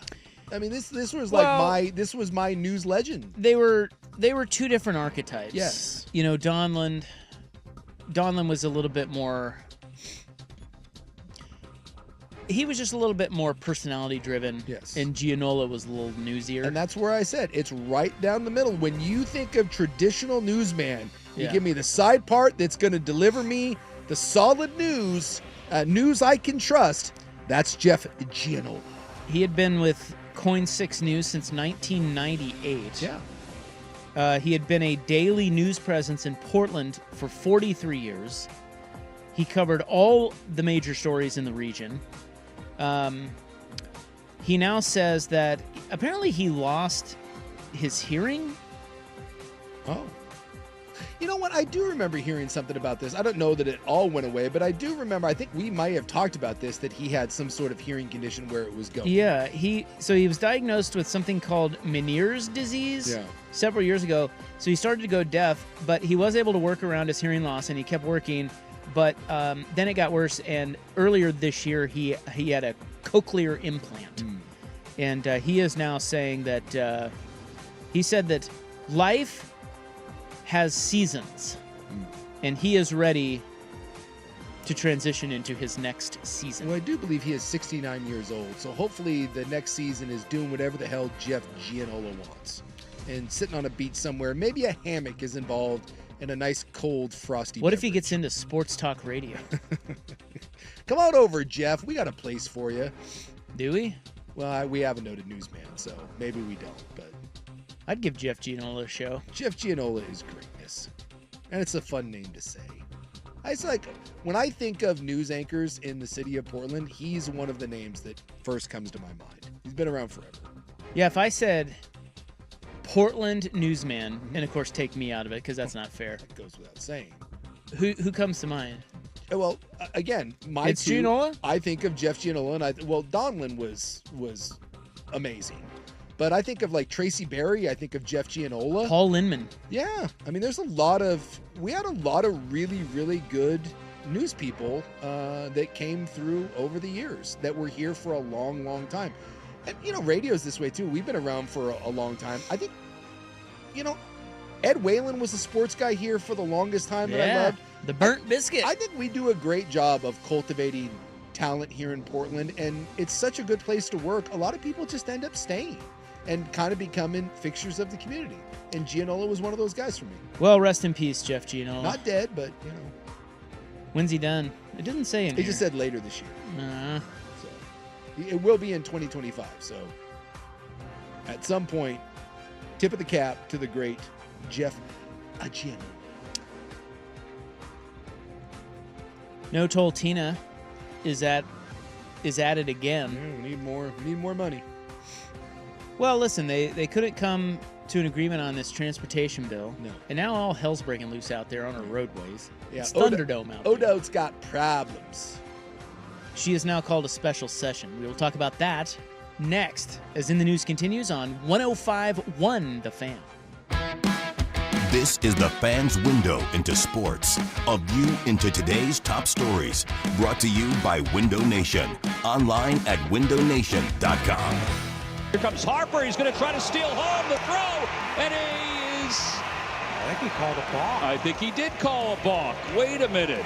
The ruling on the field is correct. The runner from third will score. The runner from second is awarded third, and the batter is awarded first base. So there we go. Our second straight night where there's a catcher's interference. Bryce Harper slid under the tag. It would have been a steal of home anyway. Yeah, how about that? Yeah, that damn Bryce Harper. The steal of home. Yeah, you don't see that very often. By the baseball borough. And they're up 4-1 on the Red Sox right now, which I don't like because the Mets are Tell a you half what, game back of the Phillies. The Phillies are pretty nasty, dude. I'm not going to lie. Good little lineup. Good little lineup. Window Nation brings you the window into sports. 50% off all window styles. Pay 0 interest for 5 years. Right now, free estimates at windownation.com or 866-90Nation. Oregon Ducks football is on the Fan. Back to throw, straight drop.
us that great Black Sabbath hit? Holy Diver? No? Anyone? What? I think you're right. Sing me a song, you're the piano. By the way, Billy Joel doc out. Yeah, you watched? I have not seen it yet. Yeah, I watched like the first 5 hours. Well, the first part is like I think there's 2 parts, 2.5 hours. The first part is about 2:15, I think. Okay. Maybe a little. I watched that one, and then the second part comes out on Friday. It's pretty good. I will see it. I mean, I love Billy as well, so that will definitely be one that I check out. He's lost a bunch of weight. He's all skinny. He does not look skinny in the doc. Oh, well then maybe he's fat because I saw him. He was on with. Well, he kind of let himself go. Well, he's old, but he was. I saw an interview he did with Bill Maher, and it looks like he's lost like 50 pounds. Yeah, He might be on that Ozempic. Maybe he has, but when they did the interviews for the doc, he was still pretty. Well, he's just old. Metabolism slows. Well, he got pretty puffy, but anyway, if you've seen recent photos of him and like in interviews, he lost a bunch of weight. I tell you what, that as documentaries go on musicians, that's a really good one. Yeah. Like it goes chronological, and it's just very good. He's very open, and other people are very open about how things went down, and it's a good doc. It's on is that one on Netflix? I think it's HBO. Yeah, he lost over 50 pounds. Oh wow, yeah, he doesn't look like that in the film. By the way, follow up to the Jeff Gianola story. He said on the newscast that his last day would be the week leading up to Thanksgiving. So we have a little more time of Jeff before holiday season. Who will we watch more of, Stephen Colbert or Jeff Gianola? When does Colbert get the axe? He doesn't. Well, he's already gotten the axe. He doesn't go off the air until May. That's why I was wondering, because he's still there doing the show. 10 months. Yeah, they're saying. And he said gloves are off. I mean, he's. Oh, dude, he's gonna. Yeah, he's going at it. Eviscerate some folks. Yeah. Our fearless leader, Oregon Governor Tina Kotek, has directed state lawmakers to convene for a special legislative session at the end of August with the goal of passing legislation that will shore up funding needs for the Oregon Department of Transportation and local road departments. Yes, they have postponed the layoffs for like another 45 days. Which is kind of weird because I think a lot of the people that were going to get laid off already know that. Yeah. So now they have, so much like Jeff Gianola and Stephen Colbert. I know you're going away. Well, you might be going away. Yeah, I guess if they pass some funding, then you don't go away. So but I'm assuming that they're looking for a job in the meantime? Right? Or you're pissed off and then you don't do, I think it's weird to have people around who are lame ducks. You know what I'm saying? Yeah. I think that's kind of weird. Well, as we mentioned, the old transportation budget was off by like close to $1 billion. I think it was actually more than $1 billion, which is like, oops. So now you got to figure that out. They thought they had money coming in, and it turned out there's not money coming in. And I'm sure they spend the money that they do get so wisely. So here we are again with the old, we need more money. Is it possible that we can just spend the money that we have in a lot better way? Well, come on. Lawmakers just need to figure it out. Yeah. Just figure it out. Is that it? Yes. That's it, huh? Yes. To me, yes. Okay. Well, we looked it up. I mean, remember when we did this story? We were looking at some of the overages from the transportation department. Some of their projections versus what it ended up costing them. It is so dumb that you can be so mismanaged. You can be off by so much. I mean, projects ended up costing 20 times what they said they were going to cost. And I'm sure all of that's all on the up and up. It's the same thing with the education department we were talking about yesterday, right? We spend, I think, more than like every state but 5 or 6 when it comes to per kid, and yet we're getting the 47th best results when it comes to what we're getting out of our education. So I get tired of hearing that we need more money. Whenever we give them more money, they just piss it away. Well, all that's true. I'm just talking about why can't, like, Republicans and Democrats, they just need to come together on this. Yeah. Like you can't just stalemate this. Yeah, you can't just have. We're not going to take care of the roads and our transportation. Figure it out, yes. You morons. That's why we elect you, idiots. I hate all of them. Yeah, I kind of feel that way as well. Thanks a lot, Fauci. I get very frustrated, Obama. What else do I have for you here? It's a good question. I don't know. Would you like bonus news today? Oh, you know I love bonus news. We have a dead guy at a card shop in Washington. I don't know if you read about this story. What kind of card shop? Memorabilia. Oh, okay. Yeah. When's the last time you went to a card shop? It's been a minute. Probably 1984 in Salina, Kansas. Yeah. When I was a kid, I used to love going. Oh, man. There was a card shop out in Gresham that we would go to, and I thought that thing was the coolest place on earth. If I could paint a picture for you. Talk to me. Summertime, hot, smoldering hot, Salina, Kansas, right in the middle of the state. Yeah. No air conditioning at the house, of course, so Yeah, of course not. we're barely dressed. Mom. Rat tail blowing in the breeze. That's right. Can me and the Melvins go to the card shop? Ah, damn it. Damn it. Get in the car. She hops in the big old green boat, Oldsmobile type of thing. Maybe it was a Cutlass. I don't know what it was. I would hope so. We're fighting. I got two buddies that are twins, Matt and Mark Melvin. We're fighting over the seat. We're jumping over the seat. There's no seatbelts. We don't have any clothes on. We're going to the card shop. We couldn't be any more excited. Mom's pissed off. Cigarette dangling out of her mouth. You go to the card shop naked? Well, I mean, we have pants, but, you ran around with no shirt when you were a kid. It's hot in the middle of Kansas summer, man. Yeah, it's like, think cut-off jeans. Yeah. We get to the card shop. We get 1 hour to go in and make magic. You get one. Make it 1 hour. And then you got like $10. You got to make it, what are you going to get? Yeah, that's right. You're going to buy that pack of Donruss baseball cards, right? You're going to go with maybe some Panini stickers. There's a lot happening in there. It was so fun. Oh, yeah. Get the Beckett and check the prices. Get the bubble gum. Oh, yeah. Yeah, the card. What was that? The Beckett. Yeah, that was the Beckett. Price. I'd have to look up the price of my Will Clark rookie card, which I was convinced was going to be my retirement package. A prominent sports memorabilia businessman was found dead after police carried out a search warrant into his allegedly fraudulent operation. Brett Lemieux of Westfield, Indiana, was the founder of noted sports memorabilia site Mr. Man Cave, which he claims sold more than 4 million counterfeit items and surpassed $350 million in sales in a Facebook post on the Autographs 101 group Wednesday morning. Hours after he published the post, Westfield police confirmed he had committed suicide by the way of self-inflicted gunshot wound. Did he, or was this all a Epstein sort of thing? And look, you rip off a lot of people. No one knows. Someone comes and offs you. He would fake holograms. He would fake authentication. Is that the right word? Authentication. Yeah. Stickers for collectibles. Yeah, people do it all the time. You get a jersey, you throw Tom Brady's signature on it, you come up with some sort of fake thing that says it's authentic, and you ship it out the door. This happens all the time, which is why the memorabilia market is, but it's so dicey. But when you're buying from a big dealer like that, you think you're getting, authentic stuff, but who knows?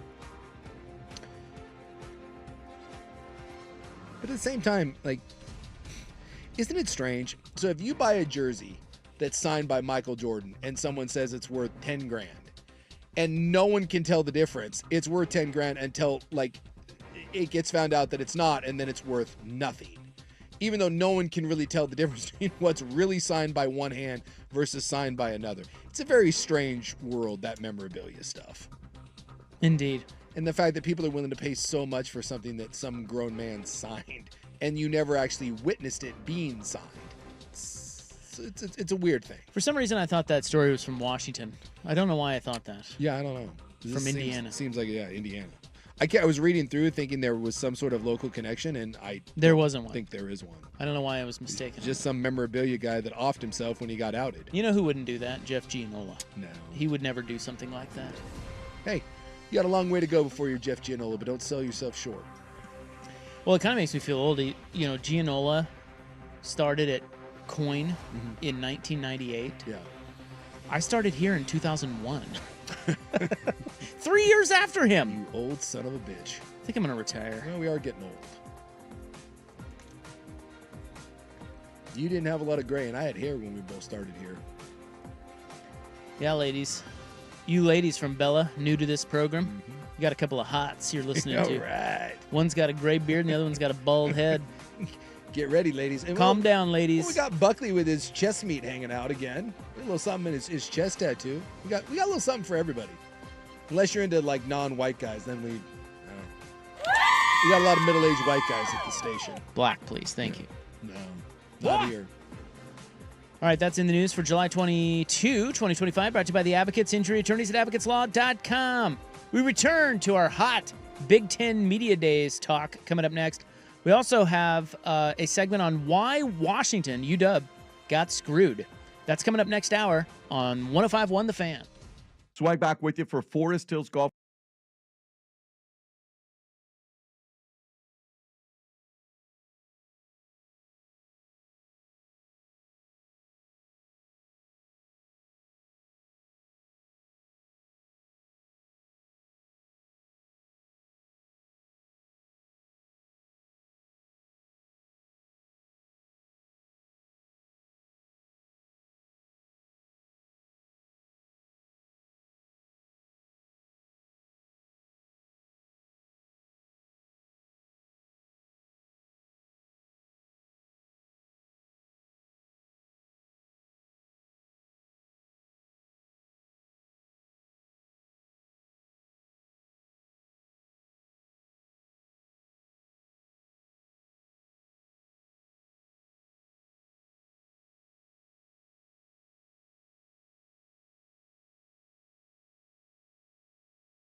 .51 FM and 1080 AM.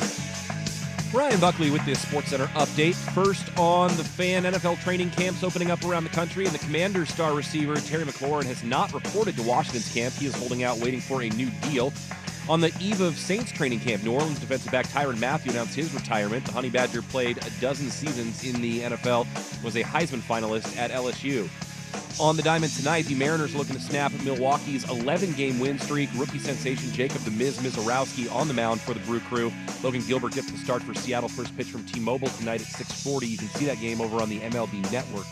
The Portland Trail Blazers have added a guard to their roster, signing 22-year-old Blake Wesley to a standard NBA contract. Wesley was drafted 25th overall in 2022 and has spent the last 3 seasons in the Spurs rotation. More sports scores and stories in 30 minutes. I'm Ryan Buckley, the George McCoy at Warren Allen Sports Desk. Hurt and missing work? Insurance companies acting like jerks. Don't call your mom. Call George McCoy at WarrenAllen.com. The home of the firm of Harris and Meringue. Weekdays 10 to 1. The Fan Sports Network. 105.1 FM and 1080 AM. Primetime with Isaac and Souk. What do girls want anyway? Well, apparently not total losers. We're pretty good at basketball. Yeah, as long as we don't have to run or jump or dribble or nothing. Isaac Robb. Hey, you guys up for a little game? Sure. Well, let's make it interesting. Say $20. How about 50? You're on. Jason Sukanik. Dude, we don't have $50. We don't have 20. This is Primetime on the Fan Sports Network. What the hell's up with that? We win, and they get the chips. That sucks, dude. 105.1 and 1080. Dude, I'm telling you, it's jobs. We gotta get jobs. Then we get the khakis. Then we get the chicks. The Fan.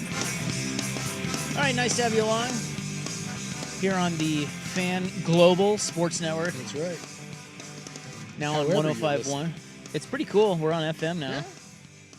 So today's the first day, so we're hearing from all the pissed off Bella listeners. Mm-hmm. They're not happy. Sorry. Yeah, Where else are you going to find Katy Perry and the Dixie Chicks? That's the Chicks. Oh, yeah, they're no longer the Dixie Chicks. Can't do Dixie anymore. Sorry about that. We're too woke for that. Yeah. Yeah.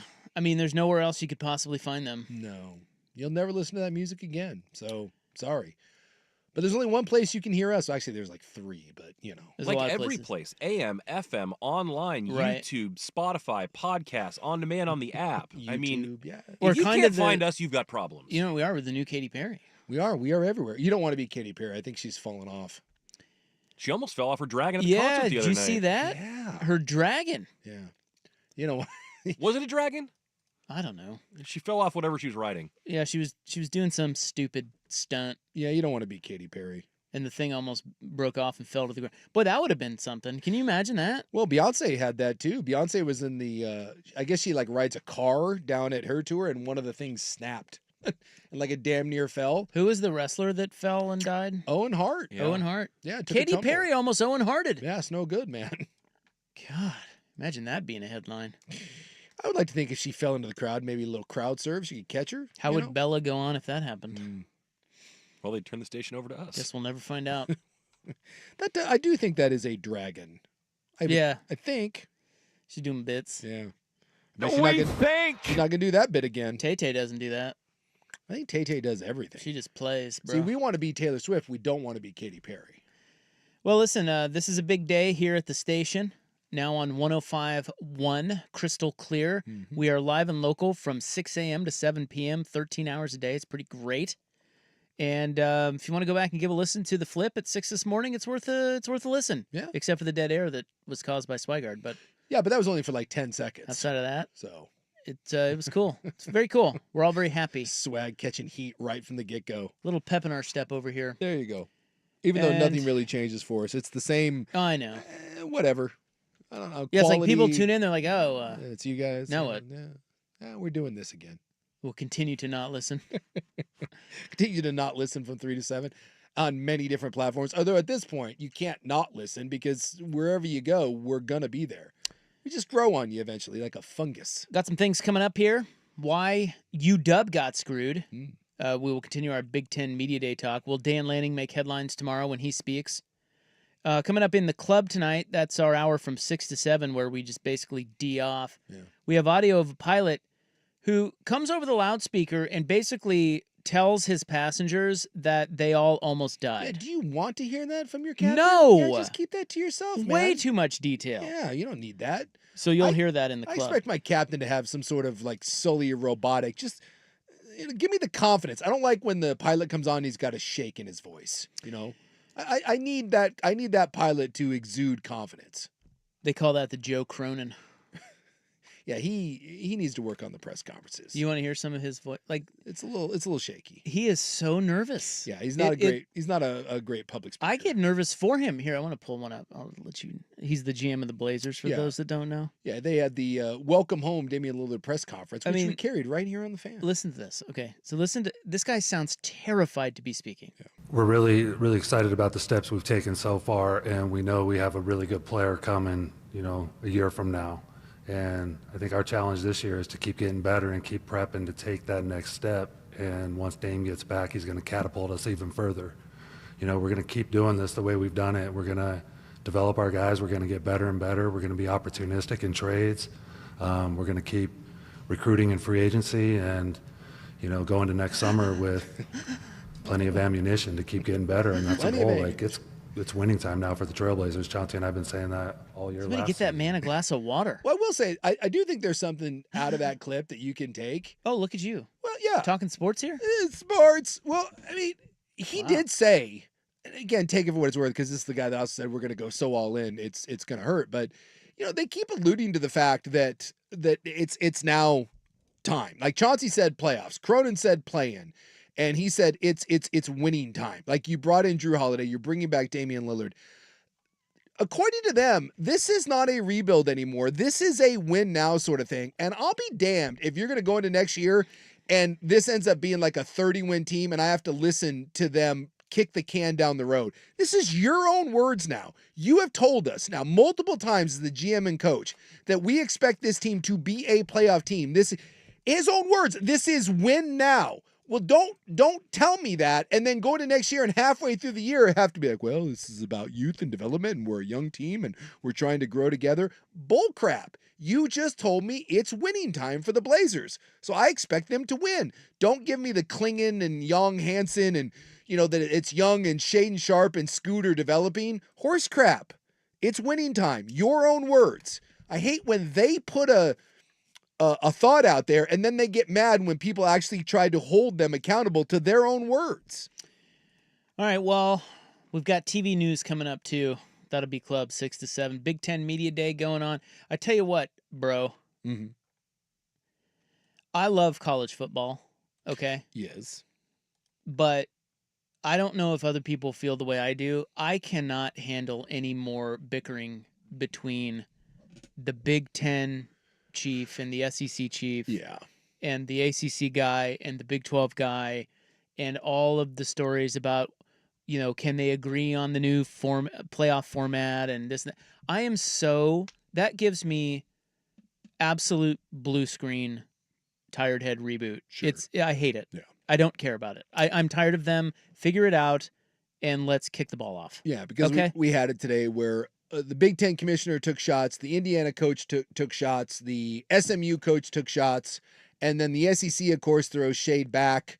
And it does feel like it is a pissing contest between the SEC and everybody else, even though the Big Ten acts like they're not doing the exact same thing, right? It's like you have two bullies on the block, but everyone else seems to hate the SEC more than they do the Big Ten. So it does turn into a lot of finger pointing and, and you're right, it doesn't get anywhere. Nothing constructive ever comes of it. And it really doesn't matter what any of them are saying. It's just more, kind of an FU to the SEC. Yeah, they're each just pleading their case and whatever. But hopefully the media days are over fairly soon. We've already had the SEC. Yeah, so we've already had the Big 12. The ACC and the Big 10 are going on right now. Yeah, and that's it. Yeah. So when this is done, then the Pac-2 is not having a media day as far as I know. So yeah, this will wind up, I believe, on Wednesday. Do you think Dan Lanning makes headlines tomorrow with any comments? I bet he does. I bet he doesn't. I bet he does. Yeah. He's gonna say something. I don't. Lanning plays it pretty close to the. Well, I'm not saying it's gonna be inflammatory. I just, I just think, I don't know. I think we're gonna be coming on here talking about what Dan Lanning said tomorrow. Well, I will say in the field of college football coaches, I think Lanning has become. I think he's become a media must listen to. How about that? I think when you talk about coaches that around the country that people are paying attention to, I don't think there's 5 coaches that people pay more attention to than Dan Lanning. We'll talk about what he says tomorrow because he said it the same way we would if Kirby Smart talked or somebody like that. Yeah. Well, Ryan Day has a few of those out for there sure today. Yeah, Day's got some of it. Kirby's got some of this. Sark has some of this, and I think Lanning is in that kind of group of coaches. Whereas like James Franklin, who's a hell of a coach, and Penn State is actually picked to finish higher than Oregon. I don't think James Franklin necessarily has the same sort of cachet when he speaks that Dan Lanning does. Do you want to hear what Urban Meyer said about Dan Lanning? What did old Herb say? Well, I mean, there's a lot of love for Dan Lanning, and rightly so. Sure. He's a very good coach. Yes. Everybody likes him. He's ladies want to sleep with him. Dudes want to have a beer with him. High school kids want to jump into pools with him. Yeah, like he's got it all. Yeah, he's a hot commodity. He's the whole package. He's a hot commodity right now. He's a cool guy. Seems pretty down to earth. Yeah. Pretty genuine. Has a vintage Bronco. So it is Slobber on Dan Lanning month. Sure. Apparently. Yeah. And Urban Meyer got into the fray. Okay. Saying, quote, "The big gold trophy, that's it. I went to visit him last year, went to spring practice, talked to the team, talked to the staff, watched him behind the scenes. I think he's certainly one of the top 2 to 3 coaches in the country right now. I love his enthusiasm. And here's what's really neat. He loves Oregon. He loves that place. His family loves it. He's got a niche out there. He's got Nike. It's a beautiful school. He's got great facilities. This one ain't going away." How about that? Said Urban Meyer. Well, if you're a Duck fan, and that's coming from, granted, a slime ball, but one of the better coaches we've seen over the last 20 years, I think that makes you feel really good. I think Herbs was like the keynote speaker at the Ducks Coaches Clinic last year. Okay. That's why he Well, was this there. was recently. Right. Did they bring him in for an ethics talk? I don't think so, but I think they had a lot of local coaches in, and he was the big speaker. Well, didn't he write a book about ethics? He did write a book about ethics. Urban Meyer is a trash human being, but is a hell of a football coach. I saw him at the Masters. Yeah. My one takeaway, he is bigger than you think. Yeah, he's not a little guy. He's pretty big. Yeah.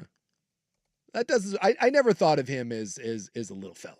I don't think of him as like Brett Bielema, but I never considered him small. Nick Saban's small. Yeah, he's tiny. Yeah, Saban's not a big guy. Meyer's book is called Above the Line: Lessons in Leadership and Life from a Championship Program. My God. How to alienate your family, how to have your daughters hate you, how to cover up murders, how to ruin a school's reputation, how to become the least respected NFL coach in 30 years. Yeah, how to not fly back with your team after you got your asses kicked again. I mean, come on. Really? Lessons in leadership? Yeah, you can get it for $5.69 on thrift books right now. Yeah, $5.69, huh? I'll go ahead and wait for that to hit the discount. Is that a little steep? Yeah, I was going to say. I think that is the discount. It's right up there with Montel Williams' Mountain Get Out of My Way, that inspirational book. Come on, Herbs. Well, we'll look forward to Dan Lanning speaking a little bit tomorrow. I'm sure if you tune in tomorrow, we'll have some of his commentary. Yeah. Why UW got screwed? That's next on The Fan. Hey, it's Isaac Ropp sticking around for Window Nation. This is a company you will want to work with should you need windows for your home or business, because right now they are offering 50% off all window styles. That's right. Where else, in what other walk of life, can you save 50% on anything these days? 50% off all window styles at Window Nation right now.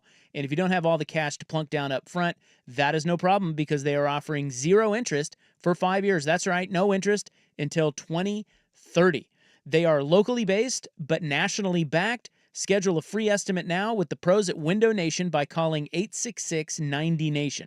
That's 866-90-NATION, or you can log on to windownation.com. Don't miss out. This is Window Nation's best sale of the year. Their windows are energy efficient. You will save money every month on heating and cooling all year long, and you can trust their team for transparent pricing. If you get the quote and you don't want to go through with it, no harm, no foul. They have a 96% customer satisfaction rating and over 45,000 five-star reviews. 866-90-NATION or windownation.com. Tell them you heard it from Ropp on The Fan. Contractor code 249065. Dirt and spray. Dirt and spray. I'm Dirt. You ever have one of those days at work where you're just like, what is this day? Except, like,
So in honor of Big Ten Media Day, got a little Husky story for you here. You forget about Washington. Yeah.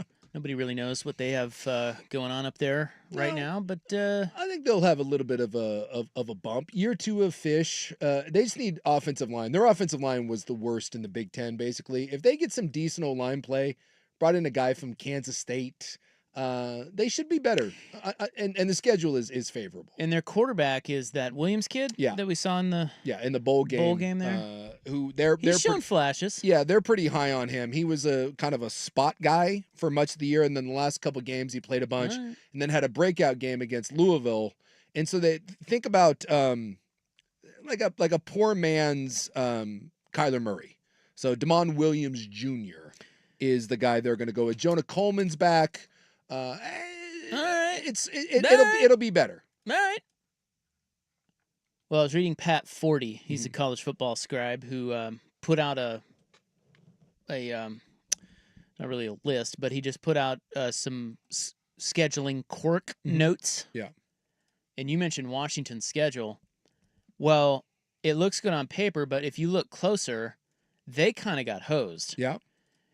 Yes, and Pat Forty brought that up in his notes here. I'll just read it to you. It says, for the most part, the conferences that absorbed the Pac-12 did a solid job this season scheduling travel across 2 or more time zones. But Washington has a gripe about what it was dealt by the Big Ten. It's going to be one of these, huh? Because of open dates, not distance. Sure. The Huskies, who are undefeated at home and winless on the road in their first Big Ten season, have 4 games in a 5-week span in which their opponents have an open date. That's not good. Dude, that's crazy. Now, the question is, who are those opponents? On September 27th, Washington is coming off an Apple Cup rivalry game at Washington State, while Ohio State is coming off a bye. Okay, let me make an argument here. That actually isn't that bad, because to me, you're not beating Ohio State on the road. You're not. So if I'm going to play one of those games where a team's coming off a bye and I'm not, I would almost rather it be Ohio State and Oregon, because I think those are going to be tough wins. I wouldn't want one of those or 2 of those to be against my 50-50 games. Think like Illinois, Wisconsin. But the Ohio State game is up in Seattle. Yes, that Ohio State it's not a road game. No, that's true. But still, look, realistically, those are going to be, I think Washington is going to be better. I think there's still a big gap between Oregon and Ohio State and what Washington's rolling out there.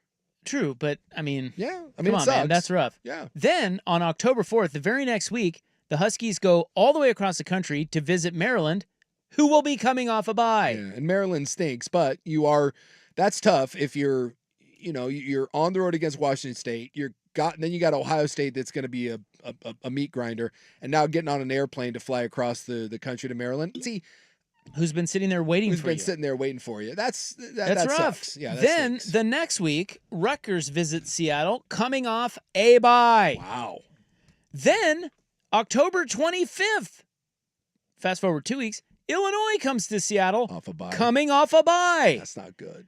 4 games in 5 weeks. Yeah, with a team team that is twice as rested. Dude, that's rough. That is rough. I don't know how they did that or why they did that. And like that Illinois one, that sucks, because Illinois is a game. Illinois, by the way, I think was picked to finish 4th or 5th. Yeah. They're supposed to be pretty good. They're saying they might be this year's Indiana. Yeah. Because Illinois has all their starters back from a 10-win team. Yeah. And so that's the one that I would be pretty pissed about if I'm UW, because one, it's the last of those, and that's a game that makes the difference. Like if you're UW, you look at Colorado State, UC Davis, Washington State, Maryland, Purdue, UCLA. Like those should be wins, right? That's 6-ish to 7 wins on your schedule if things go according to plan. Those are teams that you should be favored. So the difference between getting to 7 to 9 wins are going to be, because you're probably going to lose to Oregon, you're probably going to lose to Ohio State. It's those 50-50 games, right? And so the fact that a couple of those, the big one being Illinois, having to come to your place, and again, for the 4th time in 5 weeks coming off a bye, I can see where UW would cry foul about that. Absolutely. That stinks. Do you want to know who USA Today? So we were talking about this year's Indiana. Mm-hmm. USA Today did an article on who may be this year's Indiana. Yeah. Now, some have mentioned Illinois because, like I said, most of their starters are back. Yeah. Off a 10-win team. Mm. But USA Today dove a little deeper, and they were looking at. So actually, sorry, it was the Indianapolis Star. Mm-hmm. And they looked a little deeper into who could be the next Indiana, but you have to check a few boxes. Okay. So Illinois attracts comparisons to the 2024 Hoosiers, but Illinois returns most of its starters from a 10-win team. Expectations are too great and too reasonable to earmark Illinois as the next Indiana. Like Illinois, Texas Tech could pursue the program's first playoff appearance, but the Red Raiders don't emulate 2024 Indiana. The Hoosiers assembled their playoff squad from the transfer portal's bargain rack. Texas Tech launched an expensive player buying campaign fueled by that billionaire booster Cody Campbell. Yeah. So that is not comparable. After putting aside playoff hopefuls like Illinois and Texas Tech, what is left? They have 3 teams that are ultimate long shots that are built from the portal's fires. Because no one saw Indiana coming. I mean, most of those kids came from James Madison. I mean, this was the definition of where the hell did they come from. Yeah, Indiana stunningly crafted a warp speed turnabout with the help of 31 transfers, a cocksure coach in Signetti, and a favorable schedule of which they took full advantage. These 3 schools each brought in more than 30 transfers apiece. Each has an over-under of 5.5 victories. That's Indiana territory. Yeah. Are you ready? Yeah. For me to reveal those 3 schools to you? Can't wait. Well, you're going to have to wait. Damn it. I said I couldn't. Well, you're going to have to. All right. Because we will, I will tell you who they are when we get back. One of them is in the Big Ten. Okay. And all right. Well, that's it. All right. And they're interesting. They are, I got an idea who that might be. It's interesting. I got an idea. All right, we'll get to that coming up next. But first, here's Buck on 105.1 The Fan. Now, from the George McCoy and Warren Allen Sports Desk, a Sports Center update on the Fan Sports Network, 105.1 FM and 1080 AM. Ryan Buckley with this Sports Center update. First on The Fan, NFL training camps have opened up, and Commanders star receiver Terry McLaurin has not reported to Washington's camp. He is holding out in hopes of a new deal. On the eve of Saints training camp, New Orleans defensive back Tyrann Mathieu announced his retirement from the NFL. The Honey Badger playing 12 seasons in the league and was a Heisman finalist when he was at LSU. On the diamond tonight, the Mariners are looking to snap Milwaukee's 11-game win streak. Jacob the Miz Mizorowski on the hill for Milwaukee. Logan Gilbert gets the start for Seattle. First pitch from T-Mobile at 6:40 on the MLB Network. The Portland Trailblazers have added a guard to their roster, signing 22-year-old Blake Wesley to a standard NBA contract. Wesley was drafted 25th overall in 2022 and had been a rotation player for the Spurs over the last 3 seasons. Blazers also announced their preseason schedule. It's a 4-game slate that starts in the Bay Area against the Warriors on October 8th and wraps up in Utah on October 16th. They have home games against the Sacramento Kings and the Warriors on October 10th and 14th, respectively. More sports scores and stories in 30 minutes. Ryan Buckley, the George McCoy at Warren Allen Sports Desk. Hurt and missing work? Insurance companies acting like jerks. Don't call your mom. Call George McCoy at warrenallen.com. The home of dirt and spray. Weekday mornings 6 to 10 a.m. The Fan Sports Network, 105.1 FM and 1080 AM. It's time for Who's Leading the Charge? A look under the hood at the coaches, players, and teams getting it done. Brought to you by Battery Exchange. Whoa. Hitting the ball in the air to center field. The starting pitcher hits a monster home run. He is out of this world. His bat crack might have been better than yours. I know, that was a great bat crack. I love the bat crack. Yeah, it's amazing. Especially now in crystal clear. Crystal clear. In crystal clear HD on FM. So good. Anyway, Shohei Ohtani single-handedly pitching and hitting the Dodgers out of their losing streak. And the Dodgers are going to be just fine, by the way. Once they get healthy, something tells me come playoff time, the Dodgers will be just fine. Battery Exchange, reliable, affordable batteries for cars, boats, RVs, golf carts, and more. They are online at batteryexchange.com, powered by Continental Battery Systems. Mention code BXT10 for 10% off.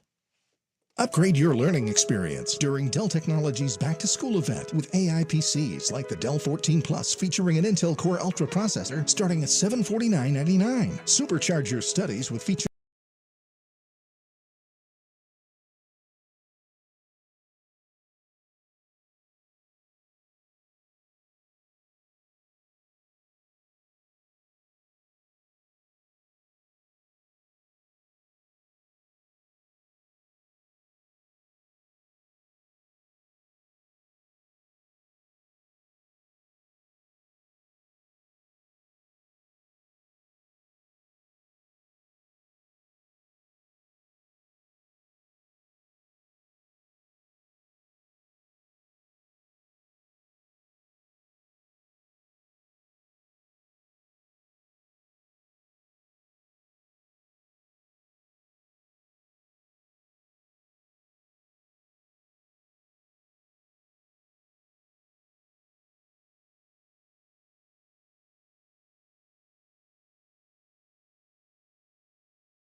.51 FM and 1080 AM. Coming up next, shouldn't a 20-year-old American kid know where Seattle is? Yeah, I would tend to think so. I mean, shouldn't he? Well, Seattle, I think coastal cities, way easier to know, east and west, as opposed to the middle of the country. That will be in our next seggy.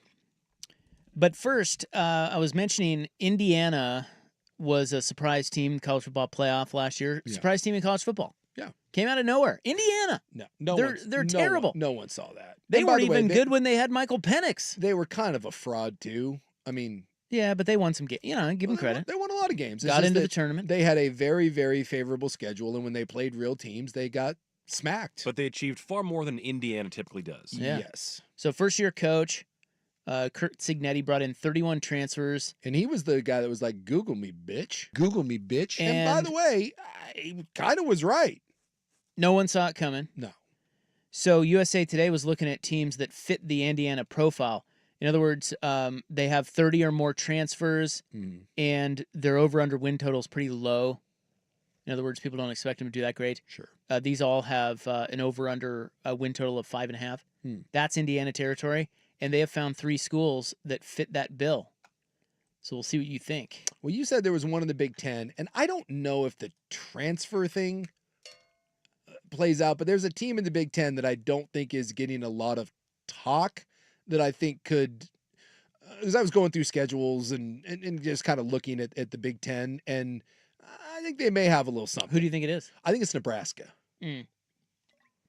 That's not who they have. That's not who they have? No. And that's why I said I don't know if they... No. But Nebraska did well in the transfer portal. They bring back a young, talented quarterback that they're high on, who was high up. And Nebraska was in some... I'm also a big believer of find teams that won or lost a lot of close games. I feel this way in the NFL too. Like, if you played a lot of close games and you ended up on the wrong side of those, I just think eventually you go back the other way. And they lost to number 24 Illinois in overtime. They lost to number 4 Ohio State by 4 points. They lost to UCLA by a touchdown, USC to a touchdown, and Iowa by 3 points. Now, some of those they got spanked. Like Indiana, for example, beat them 56-7. But Nebraska was in a lot of games last year and ended up winning a bowl game. I think they beat Boston College. And, you know, Matt Rule, again, we think is a good coach, is recruiting well, did a nice job in the portal. And when you look at Nebraska's schedule, again, think Indiana when it comes to schedule. They get Cincinnati, Akron, Houston Christian, Michigan, which we'll see what Michigan has, Michigan State, Maryland, Minnesota. Dude, there's one game in there where they're not going to be favored. And then they get Northwestern, USC, UCLA, Penn State, Iowa. They miss Oregon. They miss Ohio State. I mean, if Nebraska doesn't shoot themselves in the foot from a talent standpoint, outside of probably USC, Penn State, and Michigan, they're going to be more talented than every team they play. Well, their over-under win total is 7.5. Okay. So a lot of people think they'll be a bowl team. Yeah. Maybe even win 8 or 9. Yeah. So they don't fit the mold. The Big Ten team that they have here is UCLA. Oh. Fresh off a 5-7 finish. Better than I thought, by the way, last year. I made fun of that hire. And well, they played tough. Go back and look at their season. They had a stretch where they played an absolutely monster schedule. Yeah. And they got beat in every one of those games. I mean, they were playing Oregon and I think Ohio State might have been in there. And Penn State, they lost 4 or 5 in a row, and they started like 1-5. Yeah. But if you look at the last half of their season, they got it together. They were pretty good. Yep. I think they were 4-2. And now they brought in one of the biggest offseason acquisitions in college football in this quarterback, Nico gonna leave you, or whatever his name is. Yeah. And he's a former 5-star recruit, and they brought in over 30 transfers. That fits the Indiana model. And not a lot of people are looking at them. Nobody's expecting anything out of them. Their over-under win total is 5.5. Yeah. That's an interesting one. Yeah. The second one on this list is Cal. Really? So the Bears, they got former Ohio State backup quarterback Devin Brown. Mm-hmm. Cal hasn't won more than 8 games since 2008, but they don't play Clemson or Miami. And they brought in over 30 transfers and have a over-under win total of 5.5. Okay. Well, that'd be awesome. I root for Cal and I root for Wilcox, and the ACC isn't exactly a meat grinder. Again, you can win a lot of games by just playing competent football. Here's another one, and this might be the best of the 3. Mm-hmm. And this is a school that overhauled its roster with 52 transfers. That's insanity. 52. That's Colorado territory. It is, but it's not Colorado. It's insane. West Virginia. Oh. Rich Rod coming in. Huh. I don't know. I haven't paid. I mean, to be fair, I have not done a deep dive into the ACC. More of an SEC Big Ten sort of guy. Well, they're Big 12. Oh, yeah. They're Big 12. Idiot. Yeah.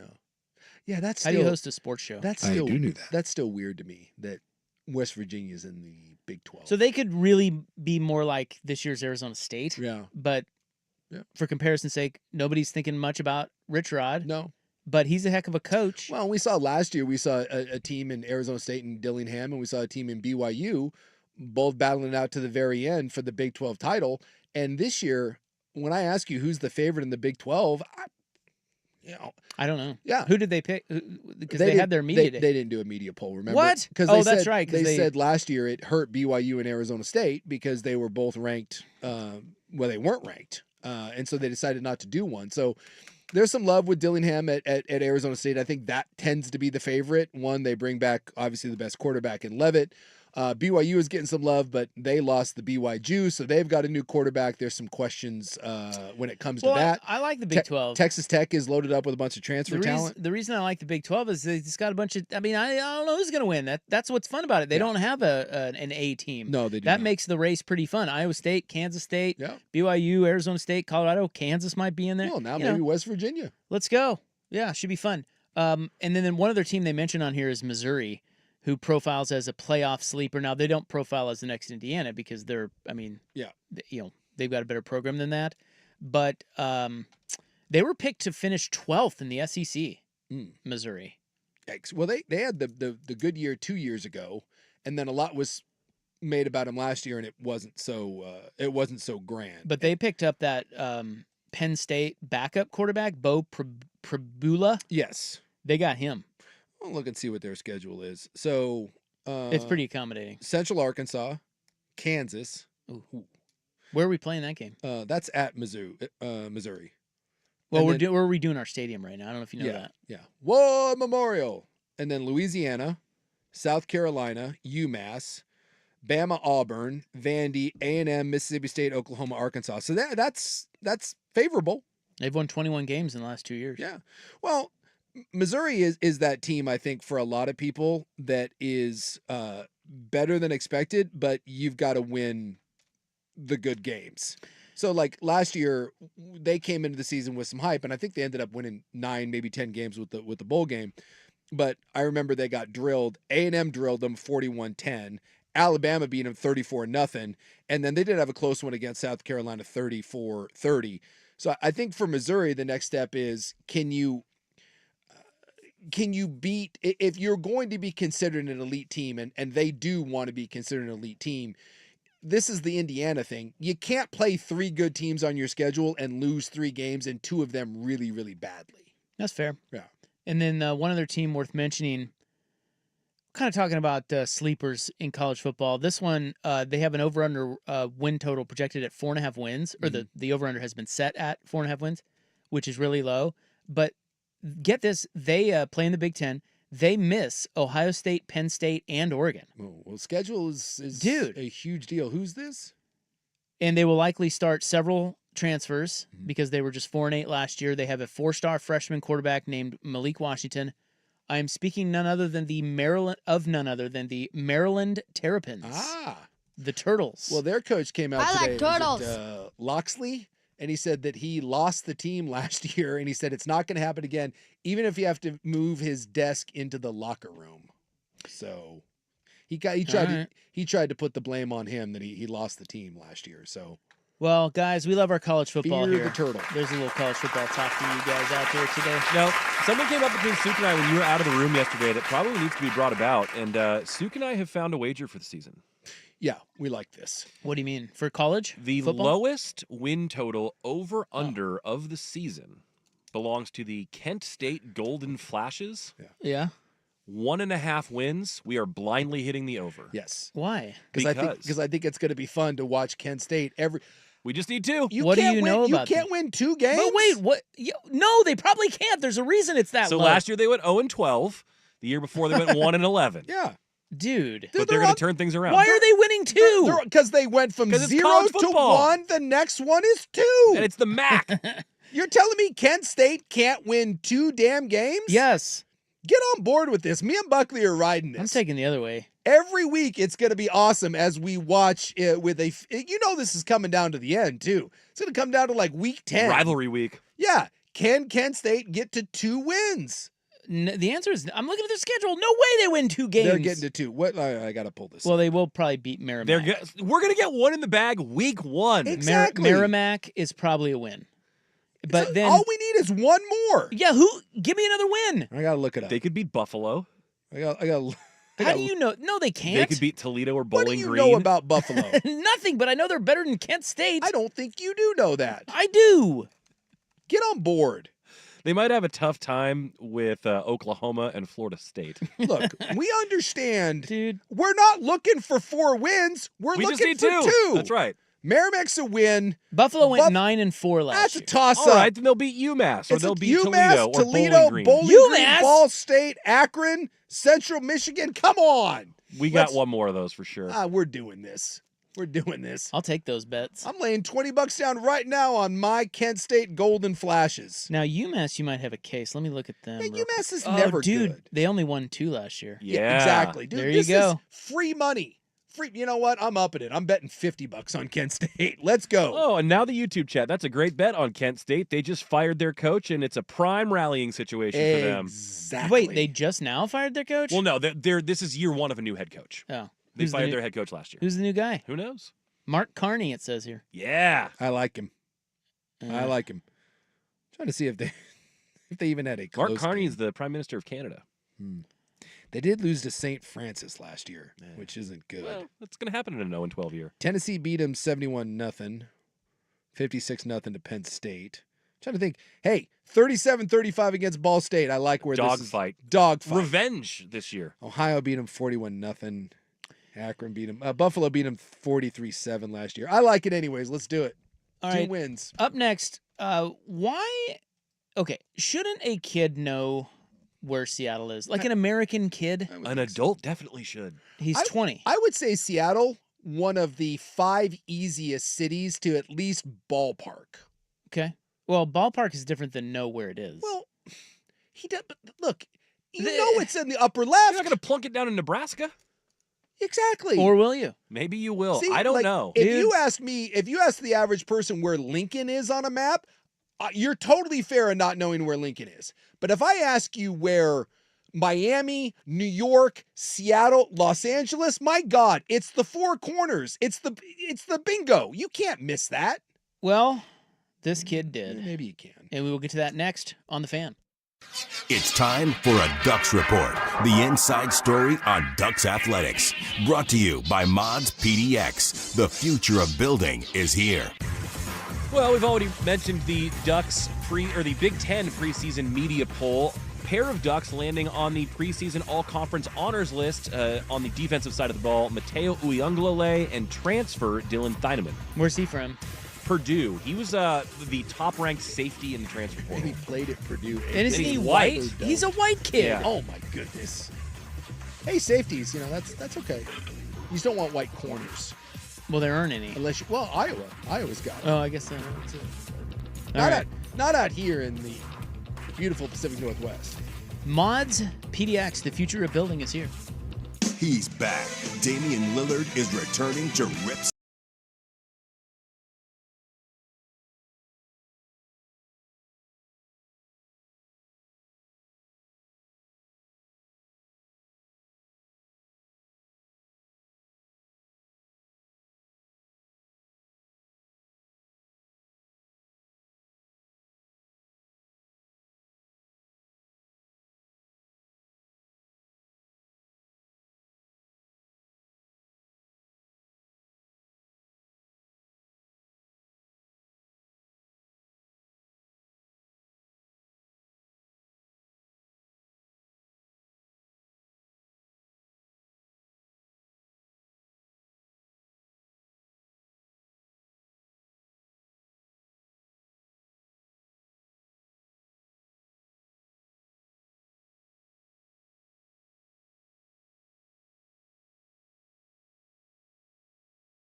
Kent State coach was fired during the spring. So yeah, so that's probably why the over-under so low.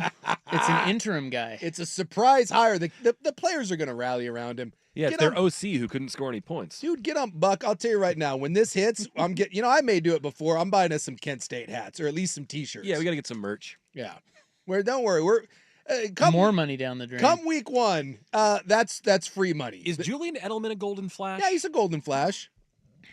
I'm gonna look. You're a double XL man, right? Between XL and double XL, depending on the brand. Yeah, Buck's getting slim. He's a fit Clydesdale. Well, but that's now. the thing. Not all the time. Sometimes an XL is still too tight. Yeah. Either way, don't worry. I'm gonna pick us up some Kent State merch for our big parlay here. Yeah.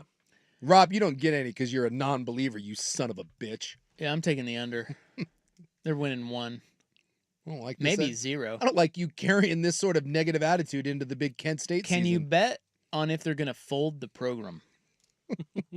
Because I'll bet that. If Portland Especially State isn't folding their program, neither is Kent State. Hey, their new head coach was an All-American quarterback for Fordham University. So we need to tread lightly on this young man, Cade Anderson, here, because we don't know to the extent with which he didn't know where Seattle was. Yeah. But it's very alarming that he was drafted by the Mariners. And he didn't. And he didn't. Yeah, he admitted that he didn't know. So he grew up in Louisiana, and he played college ball at LSU. And so he was 20 at the time, but he's now 21. And he has admitted to reporters that he wasn't aware of where Seattle was when the Mariners drafted him. It's not good. First of all, probably not something I'd admit. No, I was going to ask what's worse, not knowing or admitting that you didn't know. You just keep it to yourself, right? Yeah. Well, that leads us to believe that he doesn't think it's a big deal not knowing where. In other words, that's probably common that no one knows where Seattle is, where he's from, or in his circles, which is also That's alarming. nuts to me. Yeah. Anyway, he said, quote, "I knew kind of a little bit of where it was, but had to really make sure. It's really shocked me how nice it is here. Super excited to get to learn the area. Excited to just venture. I got to go to the fish market and do all the cool Seattle things and learn what Seattle's all about," end quote. Well, first off, never underestimate the dumbs. And we've talked about this. Geography, it's not always our strong suit in the country.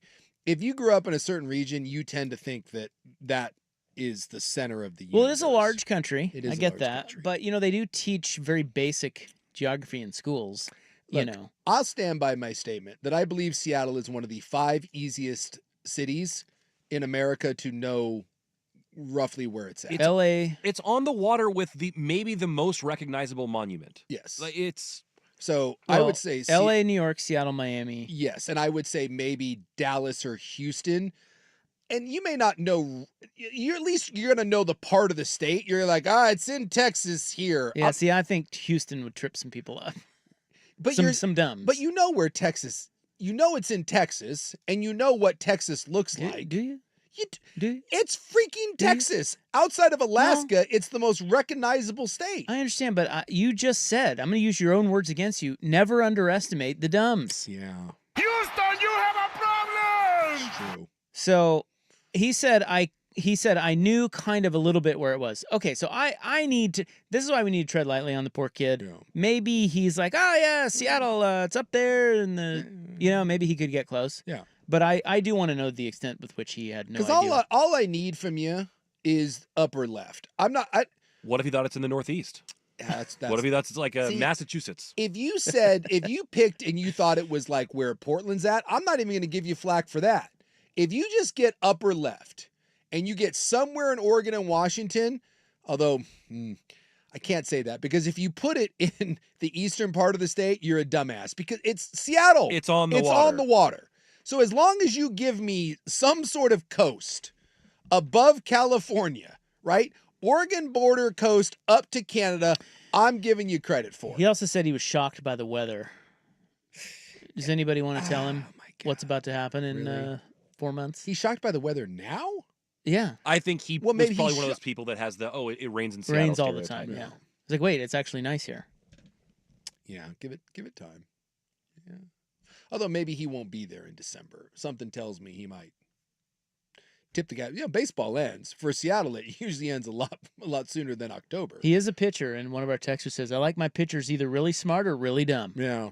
It's a good point. And the Mariners got a really good dumb one. Yeah, someone's saying a lot of the country does not think about the Northwest at all. That is true. Well, yeah. But, and I would like to know, I'd like to dive deeper into that. Yeah. I would really love to go into a school in Louisiana and quiz kids. I mean, high school kids. In general, I feel like about the Northwest. Like the East Coast and the South knows far more about the West than vice versa. Does that seem right? Wait, what? I think that the East Coast and the South know far less about the West Coast geographically than we know about them. Absolutely. Yes, absolutely. And I don't know why that is. I mean, obviously there's the natural. I don't either. That's how we migrated across the country, but we're so far past that. Why is that still the case? I feel like it's just because people not all, but I just feel like you live more in a bubble out that way.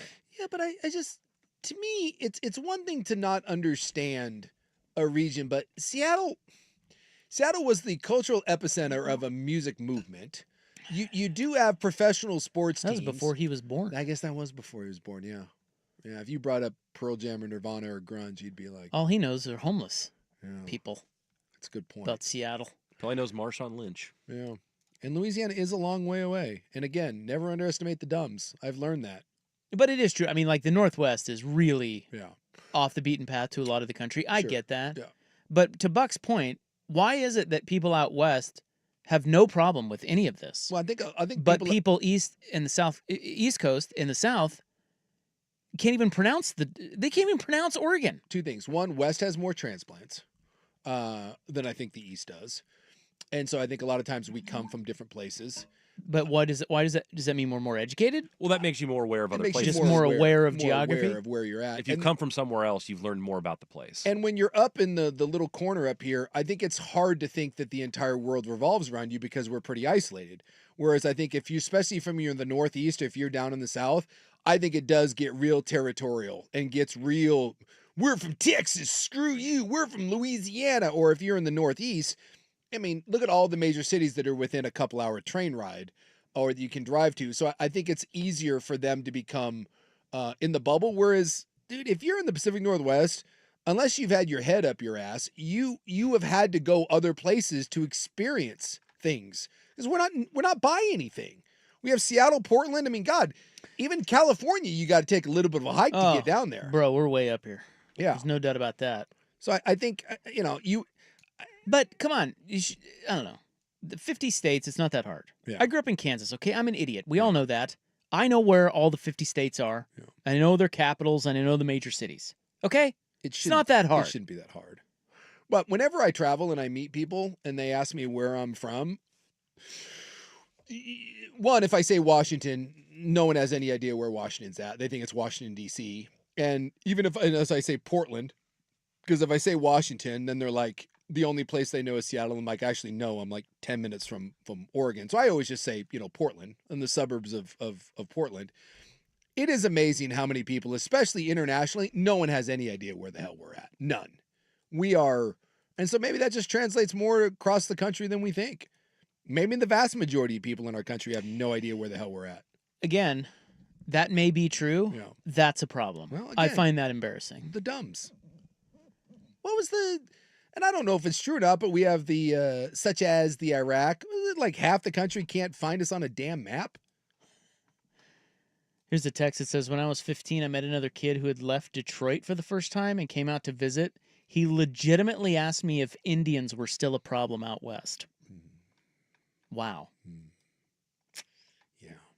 I believe they're natives. Yeah. I've met some dum-dums. Native Americans. I think we all have. God. Yeah. Wow! Well, I tell people, when you tell people growing up that because in the summer I would go to Alaska. That's where I was born, and now I lived when I was little. And then every year I would go back to Alaska. I spent all my summer there and then some of the holidays. And I'm going to say up until high school, this ended. Even in elementary and junior high, some of the questions I would get about Alaska were shocking. Like, absolutely, like, yeah, what is your house like? Oh, it's a house. They thought that you lived in a magical faraway place. Yeah, like an igloo.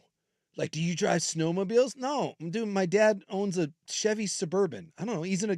What does your dad do? I'm like, he's an attorney. They're like, what? You have those? He's not a lumberjack? I'm like, no, he works for the state. He's a prosecutor. Like, everyone just, and I'm telling you, 7th, 8th, 9th grade, people still thought that if you're from Alaska, you know, do you have to fight bears in your yard? No, you don't. Sometimes. It's got a nice creek running through the, but they're kind of weenies. Yeah, it's just there is a. You get used to them. Yeah, there's a perception. People go back east or out west. Very telling. That's true. Yeah. We say back east. Back east. But we say out west. Well, that is very telling. If you look at like population centers in the U.S., dude, it ain't out west. Another Texas. I work with a lot of people from the Northeast. They generally they generalize Northwest to stereotypes: coffee, craft beer, Antifa, rain, salmon, grunge, and kombucha. All right. Well, at least they know something. Yeah. Yeah, but it's not good. Well, I'm looking here. Ooh, do you care to guess if we split the country right in half? Which, by the way, I think is was it Kansas, right? I think Kansas. There's a city in Kansas that's the. Yes. So if we split a line, would you care to guess population left, right, east versus west? Wow. So we have about 350 million people. Yeah. I'd say west is. Oh boy. I'd say west is maybe. God, what a great question. I'm going to say west is 30%. Is it a number or percentage? Percentage. Oh, it's a percentage. Okay. You say 30. I'll say 22. 20% of the people live to the left of the midline. Okay. The 98th meridian is what would separate the United States. What would happen if you take out California too? Oh God. Oh geez. That would be brutal. Yeah, so I get all that. I still think you should know a little bit about it. It's the same country. Yeah. You know what I'm saying? Yeah. That's all I'm saying. We're not unaware of Miami because we live up here. Right. You go to Miami, that's like a whole other country down there. It is. It's crazy down there. This is a whole separate topic, but in my opinion, the two cities that you immediately know where you're at that are entirely different worlds in the United States are Miami and New Orleans. You could get a blindfold, drop you in the middle of New Orleans, drop you in the Miami, take your blindfold off, and you'd be like, oh yeah, I'm in Miami. Oh yeah, this is New Orleans. They're two of the most unique cities on the planet, and we are aware of them. Not so much with our cities out here. Now, here it goes the other way, too. Here's a native New Englander who has chimed in and says, I'm shocked out here how many people think New York is part of New England. See, that's a problem, too. It's got new in it. Yeah. I mean, that's about the same thing. It's like, come on. Yeah. I will say that some of those states, when you look at the map, they're all kind of, they're a little funky up there. The Northeast. The West Coast is the best coast. Am I right? Unless you live on the East Coast, then you think the West Coast sucks. Well, whatever.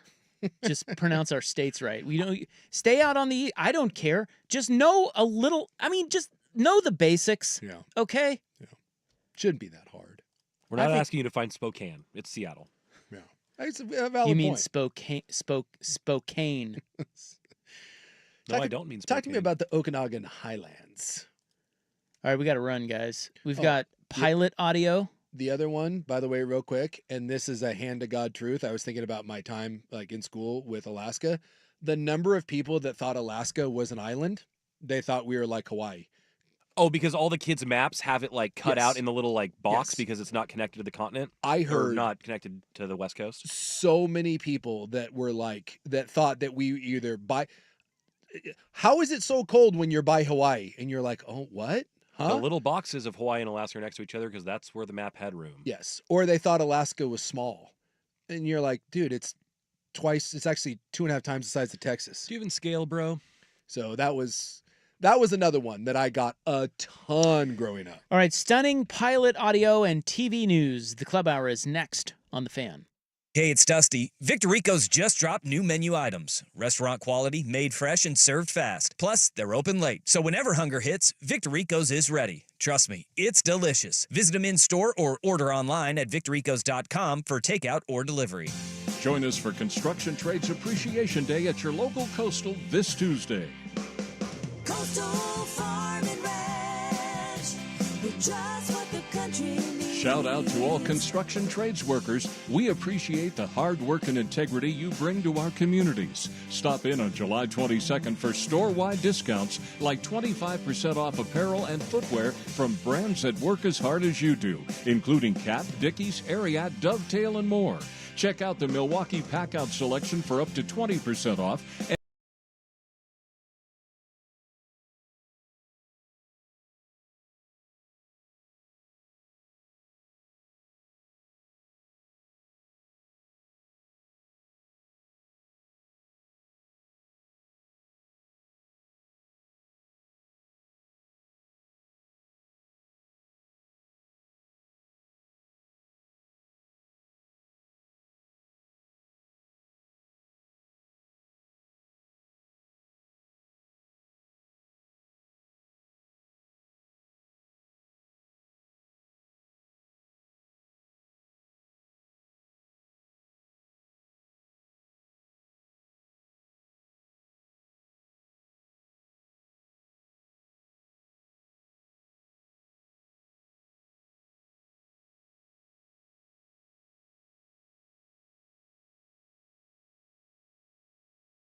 Sports Network, 105.1 FM and 1080 AM.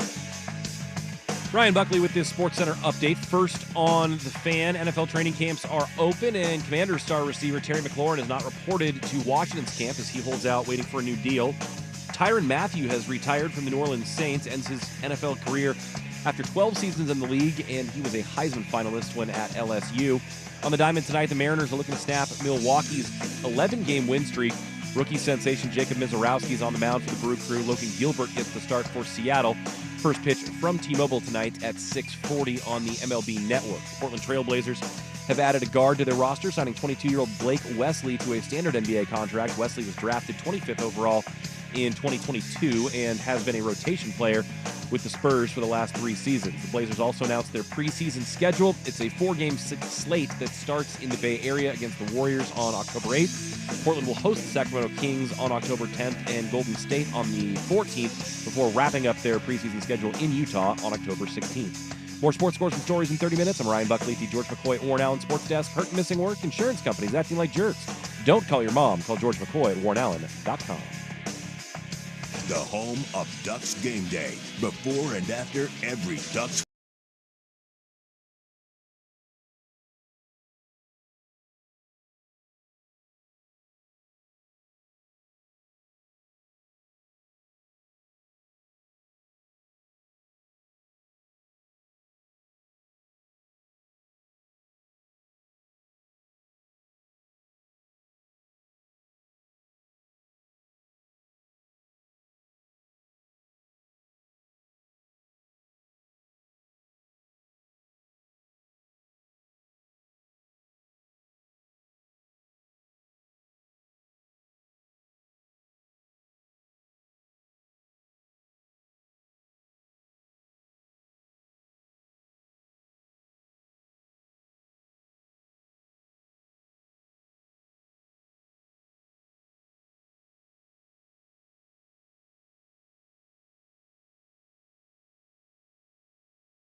Sponsored by Club 205. Call us Club 205. We should do a remote in the shadows of the 405. Starting around 6:05. That all makes sense. Come on.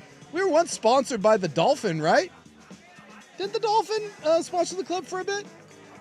I don't remember. I think that happened.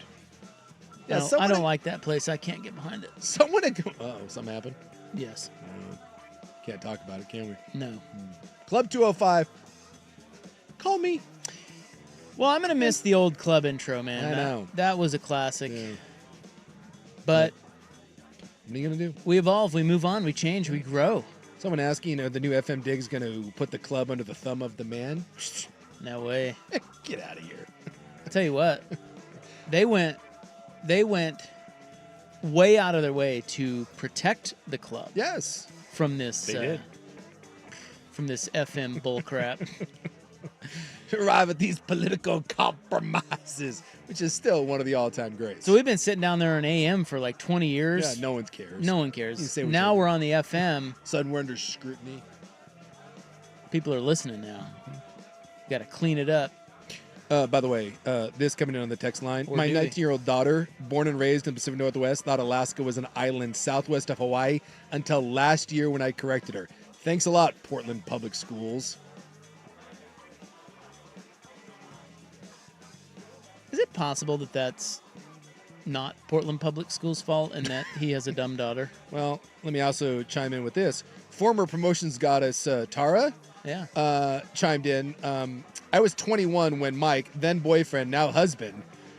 He's from Australia. Yeah, he's from Australia. Did you know that? Yeah. She thought, and I guess he had spent some time in Alaska, she thought at 21 that Alaska, again, was an island. She chimed in. Thought Alaska was an island until she was 21 years old. Man. Apparently, I told you, this is a thing. So yes, I do blame Portland Public Schools. And I also blame parents. But at some point, no one in school taught you that because Alaska on a map looks a little different, that it's not attached to anything? Who doesn't know that? All right, so we've got big pilot news here. Well, it's really not big pilot news, but I wanted to play this for you because this would be terrifying. If you are flying and your pilot comes over the loudspeaker and says these words in this order, I can't imagine how you would feel. A little pucker factor. But this was, excuse me, it was a near mid-air collision. Oh, is this with the bomber, huh? Yes. Yeah, the B-52 bomber, I think. Yeah, don't worry. Or B-2 bomber, I think. Yeah, the air traffic control situation is going great right now in our country. Yeah, the B-52 bomber. Oh. So it was a Delta flight. It was a regional jet. And he had to come on and say, yeah, sorry about that. About hit a B-52 bomber there. Drinks on me. We're landing in 20 minutes. I think someone looked out the window and had a little fear pee. See, I think that's the only reason he addressed it. You guys were mentioning earlier, like, why would you even bring it up? I don't want my pilot telling me. I bet people saw it and he felt like he had to mention it. I don't know that they saw it, but it sounds like he had to make a really hard turn, so they felt it. Yeah. And so they're probably like, what the hell was that? So he did have to...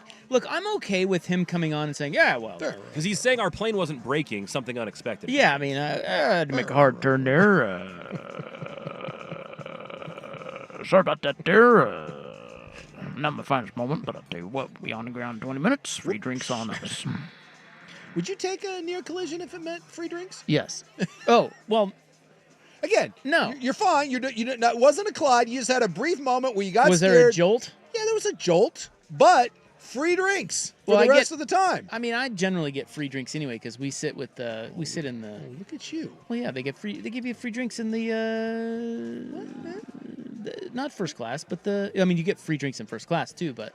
Are we finding out Rob's privilege right now? Well, no, it's like, what do they call it? The premium, maybe? Premium economy? Yeah, something like that. You get free booze? Well worth it, yeah. Yeah, you get free drinks, dude. Because we fly Alaska a lot. Must be nice. Well, it is nice. I don't get free booze. I mean, I got to pay for it. You pay extra for the ticket, but... anyway, here is what that sounded like. For those of you on the right-hand side, you probably saw the airplane kind of sort of coming at us. Nobody told us about it, and so we continued, and air traffic. And there's no radar here, so the tower is controlled, the tower does everything visually, and so they said report about you're 6 miles from the airport. So we did that. I think he realized that the spacing wasn't going to work, and he said turn right. And I looked over, and there was an airplane, which those of you on the right-hand side, I thought it was a small airplane like the one you see at the airport right now doing touch and goes. And he said turn right. I said there's an airplane over there, and he says turn left. And then by the time we read back the clearance, looked over and saw the airplane that was kind of coming on a converging course with us. And so given his speed, it was a military, I don't know how fast they were going, but they were a lot faster than us. I felt it was the safest thing to do to turn behind it. So sorry about the aggressive maneuver. It caught me by surprise. This is not normal at all. I don't know why they didn't give us a heads up, because the Air Force Base does have radar, and nobody said, hey, there's also a B-52 in the pattern. Long story short, it was not fun, but I do apologize for it, and thank you for understanding. It was kind of not a fun day at work. Oh, the claps! Wow. They're clapping for him. Yeah. See, well, that's a very. I thought he was losing the audience, but they're clapping. That's a very detailed explanation. Dude, that is way too much information. I don't need that. I'm with this guy on the text line. He said, "Look, let's not overreact to this. The captain 100% overreacted. He needed to change course to avoid a plane that was flying straight and level on an FAA-approved flyover path. They didn't miss by inches or almost collide. They had thousands of feet of separation, and they safely landed. This would have been a non-event if the pilot hadn't gone on that 2-minute rant. All he needed to say was, sorry for the delay, we had to steer clear of some traffic." That's exactly right. All I know is this. I am no pilot. I don't know what it's like to be staring down a B-52. But there was some shake in that pilot's voice. So who the hell am I to tell that pilot that he shouldn't have been scared? Well, he could be scared, but the pilot can't be letting on that he's scared.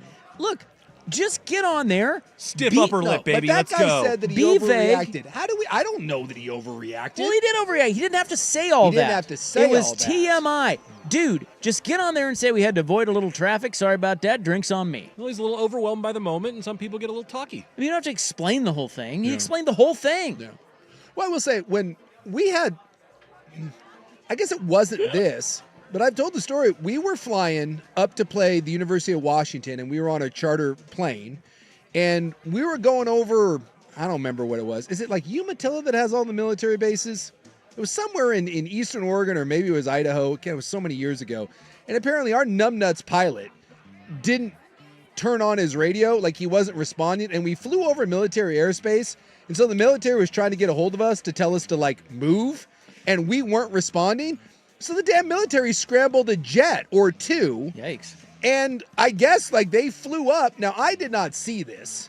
I wasn't paying any attention. But people on the plane saw the military jets, and they told us to make, like, eventually they got a hold of the dip-ass. And we're like, dude, confirm now, land. And we had to land. And it was like an abrupt sort of landing. And it was like, I mean, it was abrupt. And people got freaked out and people got scared and we didn't know what was going on. That dude didn't tell us crap.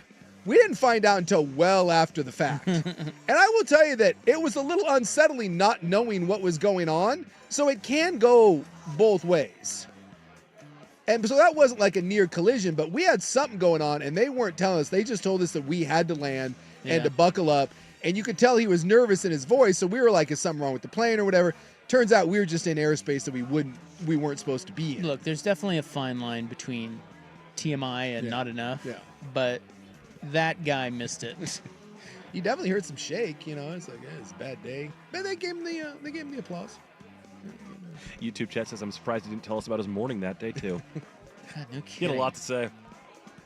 Yeah, it was also a little bit. It kind of felt a little bit like he wanted to really hammer home the point that it wasn't his fault. It wasn't his fault, yeah. Hey, just so you know. I just want you to know. Stop. Yeah, blame those guys. I'm a great pilot. Captain Race O'Bannon, master of the Even sky. though we all about died. Well, you wonder, too, like, we know there's bad cops, bad firefighters, bad teachers. We don't really think about it, but you know there's some really bad pilots out there. You know who finishes last in their pilot class? You know what they still call them? Pilots. So is it possible that you just get a crappy, like, I want to believe when I go up in an airplane that I've got, like, Sully Sullenberger, but is there a chance that you've got a kid that's maybe had, like, mittens pinned to his coat the entire time and flunked out of everything else, and so he's like, I don't know, I'll be a pilot, and barely passed, and that's why he's on the Horizon schedule? Don't you think pilots would tell us, if we gave them all truth serum, that it's really not that hard what they do? You know, until I think it's not that hard until you have to. It's not that hard until it is. Well, I don't believe you've seen it yet, but part of that new season of The Rehearsal on HBO is about that. The host, Nathan Fielder, basically trains to become a pilot and finds a bunch of loopholes and ends up flying like a Boeing 737. And he's just a regular dude. Yeah, it's not that hard until you have to land on the Hudson. Yeah. Okay. Yeah. And so that it's like doctors. It's not that hard. Until something goes wrong, and you have, Well, you could say the same thing about anything. It's not hard to be a soldier until someone starts shooting at you.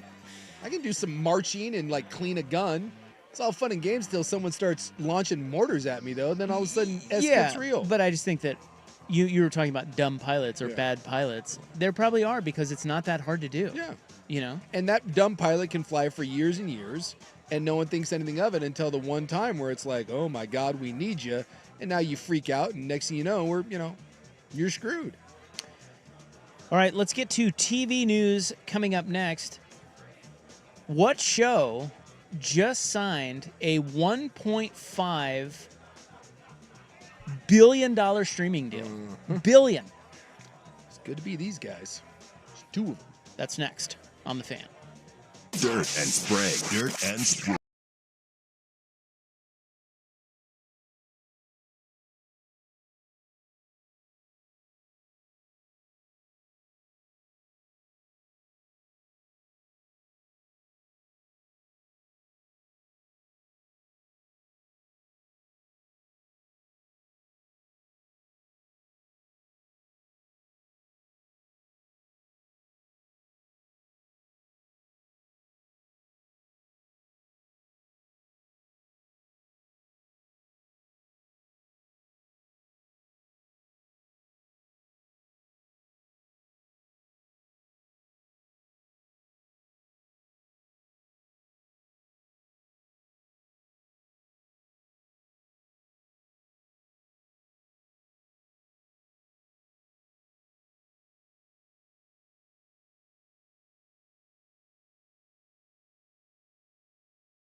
They are in our possession. Smoky Voice Jazz Club.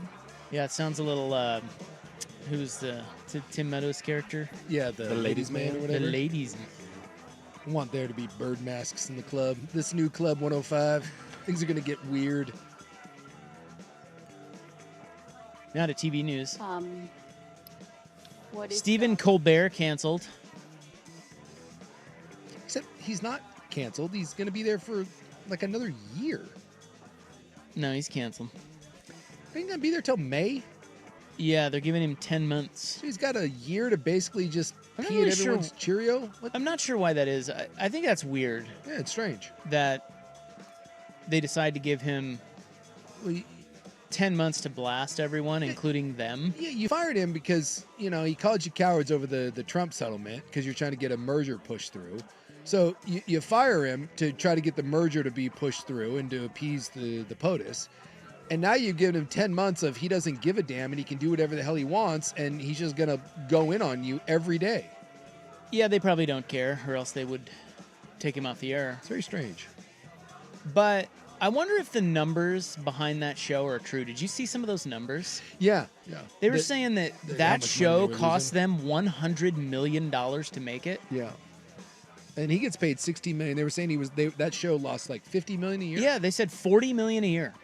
So it costs them. Dude, I get that this is complicated. The situation's messy. It involves Trump. It's political. There's a merger. It involves control of media, hundreds of millions of dollars. Like, it's a pretty complicated situation. Yeah. At the same time, it's pretty simple. If they're spending $100 million a year for that show and it is losing $40 million a year, guess what?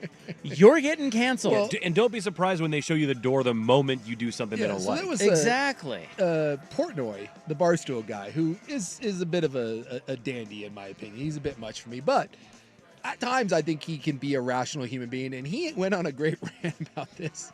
Hey, obviously he's a bit of a Trump guy, but I think at times he has rational opinions. I don't think he's even recently complained about Trump. Yeah, he's not like an extremist. He's sided on one side, and he's a conservative guy. But I think at times, like I said, he seems like a rational human being. It's called rain. Comes down from heaven. He went on a great rant, and he goes, "It's called sports." He goes, if these numbers are true, and you're losing this much money, and then you go on the air and you pee in the face of the company that you're losing this amount of money for, because I'd fire you tomorrow. He goes, this isn't a political thing. This is a dollars and cents thing.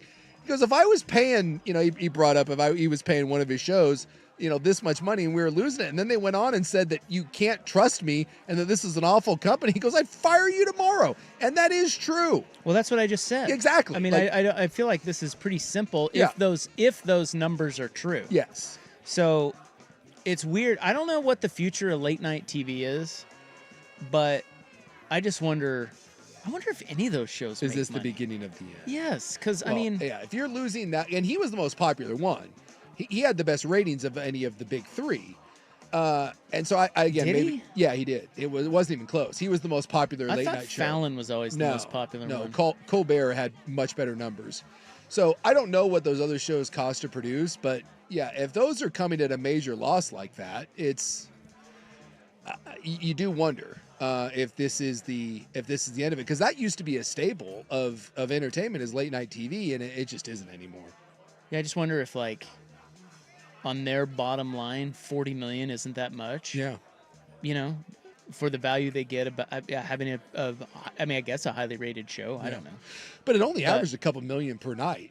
Yeah, see, I feel like no one's watching late night TV anymore. Well, no, and that was one of Portnoy's points. Is he goes, dude, you're spending this much to get 2.5 million people. He goes, dude, I spent a tenth of that, and I've got 10 guys that are putting out content that get much bigger audiences. That's a fair point. Yeah. I mean, I just feel like I don't even know how the hell do you spend $100 million for that show? I don't know. I don't understand that either. That's crazy. Like, it's not like you have these opulent sets and is it you have guests? Like what is all the money going to? You have one set, you pay him $16 million. I think they said there was like 200 employees. Yeah, there's a bunch of for what? So I don't know, writers and techs and you should be able to do that show with 20 people, not 200. Yeah.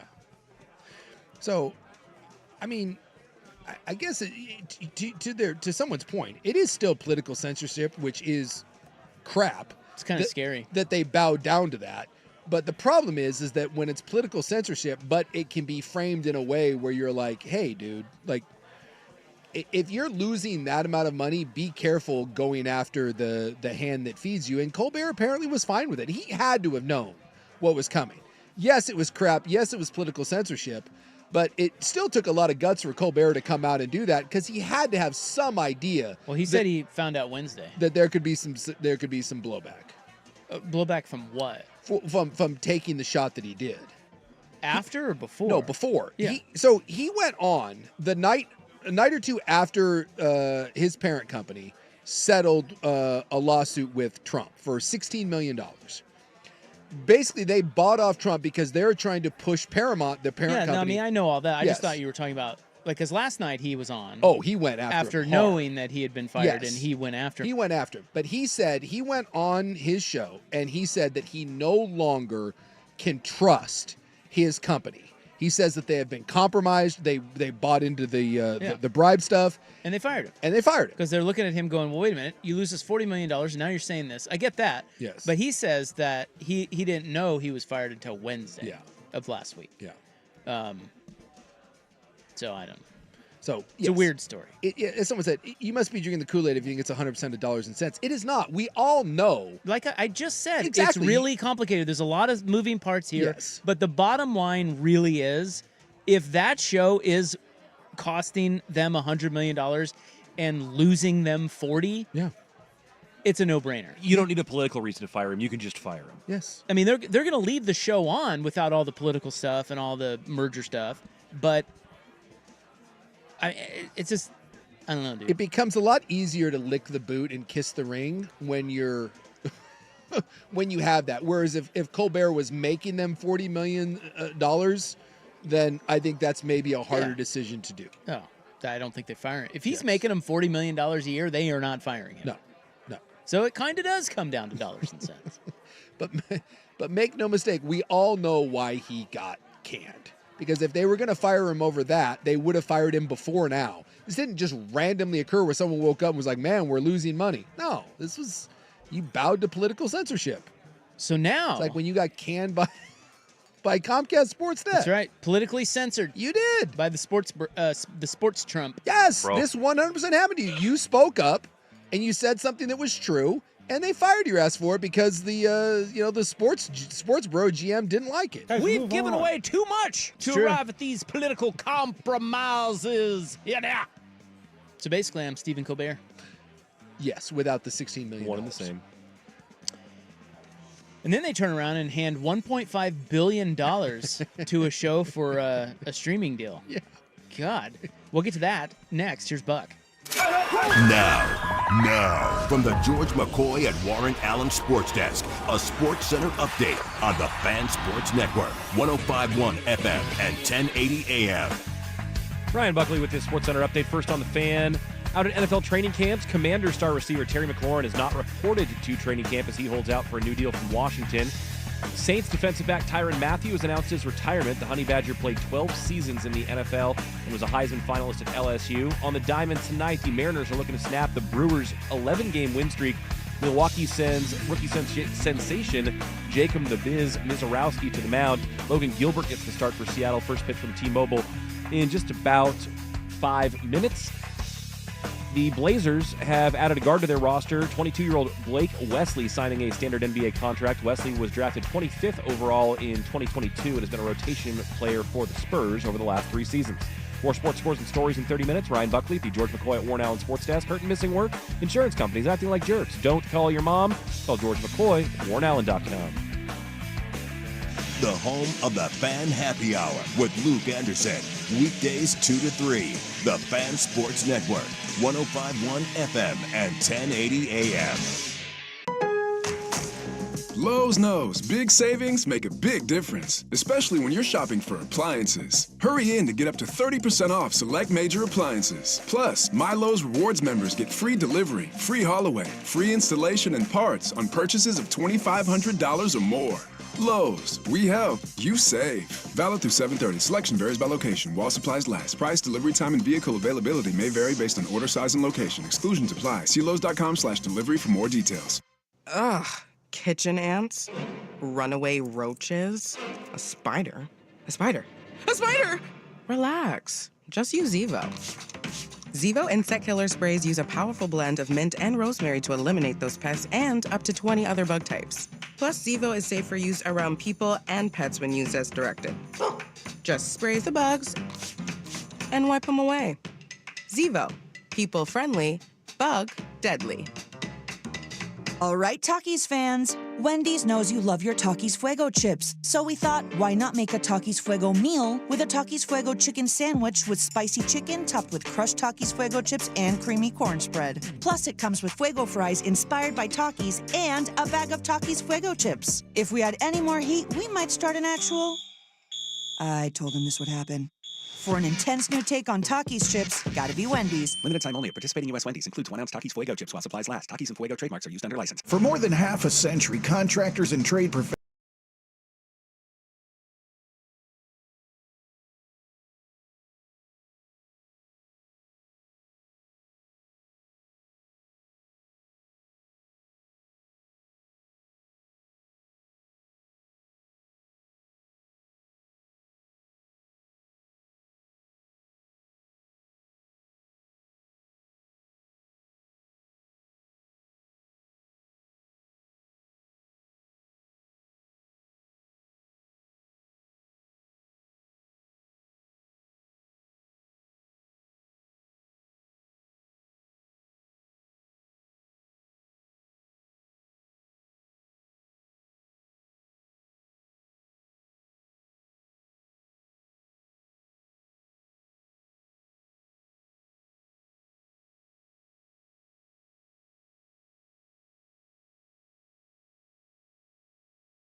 South Park. Yeah.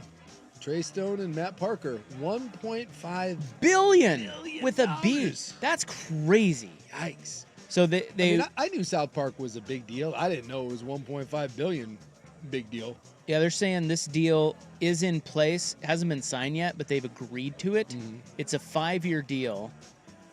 And Paramount will have the global streaming rights to the entire South Park series. Now so this is like $300 million deal a year. Yeah. Obviously. And there's a lot of seasons of South Park. Well, they're in their 27th season. Yeah. And you got the movies, I'm assuming, are included in this. Oh yeah, all of it. Right. But I saw that Trey and Matt came out and said that the merger, because somebody's trying to buy Paramount right now. Yeah. There's a merger going on and it's a mess. And they came out and said, dude, this is screwing up South Park. We're trying to make episodes for you guys, and this merger is effing it all up. I remember they were pissed about it, and so they thought it was going to blow up the whole deal. But it sounds like now they figured it out. Yeah, Paramount is trying to merge with Skydance Media, and it would be an $8 billion merger. So it'd be Paramount Legacy Brands, CBS, MTV, Nickelodeon, Paramount Pictures with Skydance's film and streaming projects. So that is what they're trying to get pushed through. And so you need government approval for that. So the idea is, obviously, you're trying to get the government to sign off on it. And the best way to get the government to sign off on anything is to kiss the ass of the guy that's in charge of everything, because he tends to be pretty petty when it comes to these sorts of things. So they're also made for streaming specials coming from these guys. Those guys are amazing. Yeah. They are brilliant. Dude, well, one, they are brilliant, but two, I'm just amazed that they haven't burnt out. Like, they just continue to churn out great stuff. Their sustainability and work ethic and the fact that they've had all the success and haven't, like, I mean, there are a couple of, like, stoner drug dudes who are really funny, and they haven't just said, to hell with it, let's go party the rest of our lives. They keep grinding. They do. They've got to be, I mean, who knows? Maybe they take a bunch of time off, but it sure seems like they're coming out with new stuff all the time. Well, they've been doing, and that can't be easy. No, 27 seasons of South Park, you said, right? Yes. There's a major South Park movie. They did a second one streaming into the Pandaverse, which is amazing. They wrote and starred in Basketball. What was the other one that they did? Team America World Police, which was incredible. That's the America. F yeah. Oh, and by the way, in between all of that stuff, they wrote and produced, including all the music for one of the most successful musicals of the last 20 years, The Book of Mormon, which now is a staple of Broadway and won God knows how many Tonys. So regardless of what you think of them, I know some people think it's kind of lowbrow humor, and now they just signed a $1.5 billion streaming deal. Those two guys are freaking geniuses. If you haven't seen the documentary, they made a short film about how they do their work called like 7 Days to Air or something, because in their seasons they typically try to take stuff like live from the news cycle and turn it around within the week, and they have to go through all these steps of getting all their foul, crass humor cleared by the FCC, and can we say this and can we do that, and frequently they almost don't make it to like their live debut of the new episode, but then they do, and it's and then they party for a day, and then they start over again. So before the $1.5 billion streaming deal, their net worth is individually worth somewhere between $700 and $800 million a piece. So they're damn near billionaires on their own, and now they just signed a $1.5 billion deal. So both of these guys are essentially billionaires at this Apparently, there's a show out there about how they make that, and I really want to see that, because I guess so they don't make that many new episodes per year. Thanks for paying attention. That's literally what I was just talking about. You just got buckled. Wait, did you say the number, though? He literally just... I talked about the show, what they do on it, how it goes. If you haven't seen it, you should check it out. This is literally exactly what Buckley... I love it! You got buckled! Revenge! Well, I mean, I heard it. Apparently not, because you're about to say the same thing I just said. 100 hours per week? Is that what he said? I didn't list the hours per week. There you go. He didn't list the hours. Said it was all about the grind from the new news cycle getting their show. And they show you behind the scenes about how they do it. I get that. But they only make 6 episodes, or they target only 6 episodes a year. That is way less than I thought. But they say that when they do make one, they're huddled up for about 100 hours a week because they put them out. They put it out within the week, like Buck was saying, because I was listening to what Buck was saying. It's topical and relevant to the news cycle. But they don't... See, I was thinking that they put... Because I actually don't watch South Park. No. But Were you listening to the dude's story? I was thinking they came out like every week or every other week with a new episode, and it's just... They don't. They only make... Like, they aim for 6 a year. And what I take back everything I say about their... I didn't realize it was that few. Yeah. At all. Well, that seems low, doesn't it? Well, It no, does. because I do watch South Park, and they have more than 6 episodes. I think per so season. too. So maybe it's 6 that they don't try to go that breakneck reactive to the It news must cycle be, speed. because there are seasons where there is 15 plus episodes. I Definitely, yeah. I think I don't know if I've seen every South Park episode, but I have seen most. I'm a South Park guy, and what I love about South Park is there is no holds barred. They went after Allah. They go after Jesus. They go after the Jews. They go after the Mormons. They go after Michael Jackson. They go after Tom Cruise. I mean, there is nothing that is off limits. Yeah, their standard season length is 14 Yeah, episodes. I was going to say. I mean, So I don't know. Maybe that, like you said, they only do 6 that are like breakneck. The other stuff is written ahead of time. I don't know, because I've never actually seen what you're talking about, where they do the behind the scenes stuff. It's really fun. It's a good watch. It is weird to see them record. I have seen snippets where they record because they do all the voices. Those two guys. Are they in Denver? They're in Colorado. I don't know where they're at in Colorado, but yeah, they're Colorado bros, and they are just that show is just brilliant. Check if you haven't seen it. I want to say it came out maybe 2 years ago. Go check out their latest movie, Into the Panderverse, where they attack Disney. I forget who the head of Disney is, the lady, but they talk about all the kind of recasting and making everything diverse and women equality in all the movies, and it truly is an incredible masterclass in taking down the quote Hollywood woke culture.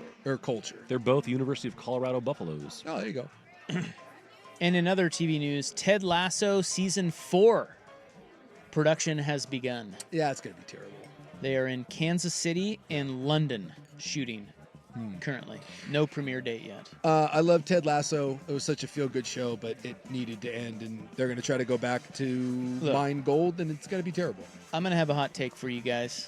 Yeah, you quit on Ted, right? Yeah, dude, that show,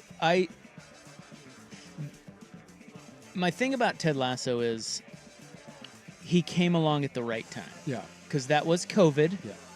And we were looking for a guy like Ted. Peak cynicism in our culture. Yep. And you needed something uplifting. And he was fun, uplifting. It was simple. It was easy watch. And that's why Ted Lasso popped. Yeah. That is not a great show. It's just not. Yeah. But it's a feel. It's a simple show. It's a simple show. Yeah. Ted was the guy we needed at that time. Well, that's what I'm saying. Yeah. That's why. That's more about the popularity of Ted Lasso than the actual show. Well, it just goes to show you that sometimes positivity can work. Like the new Superman movie, I thought was garbage, but it got really good reviews, and people are saying because it's positive. We're so negative that all you have to do is put a happy spin on something now, and people will be like, oh. So I think people are just desperate to walk away from something that they, quote, feel good and is uplifting. Yeah, the feel good always works with a certain crowd. Yeah. All right, we will wrap up today's first ever show on 105.1 next on The Fan. Seahawks football is on The Fan. Quick toss to JSN and a throw to the far side.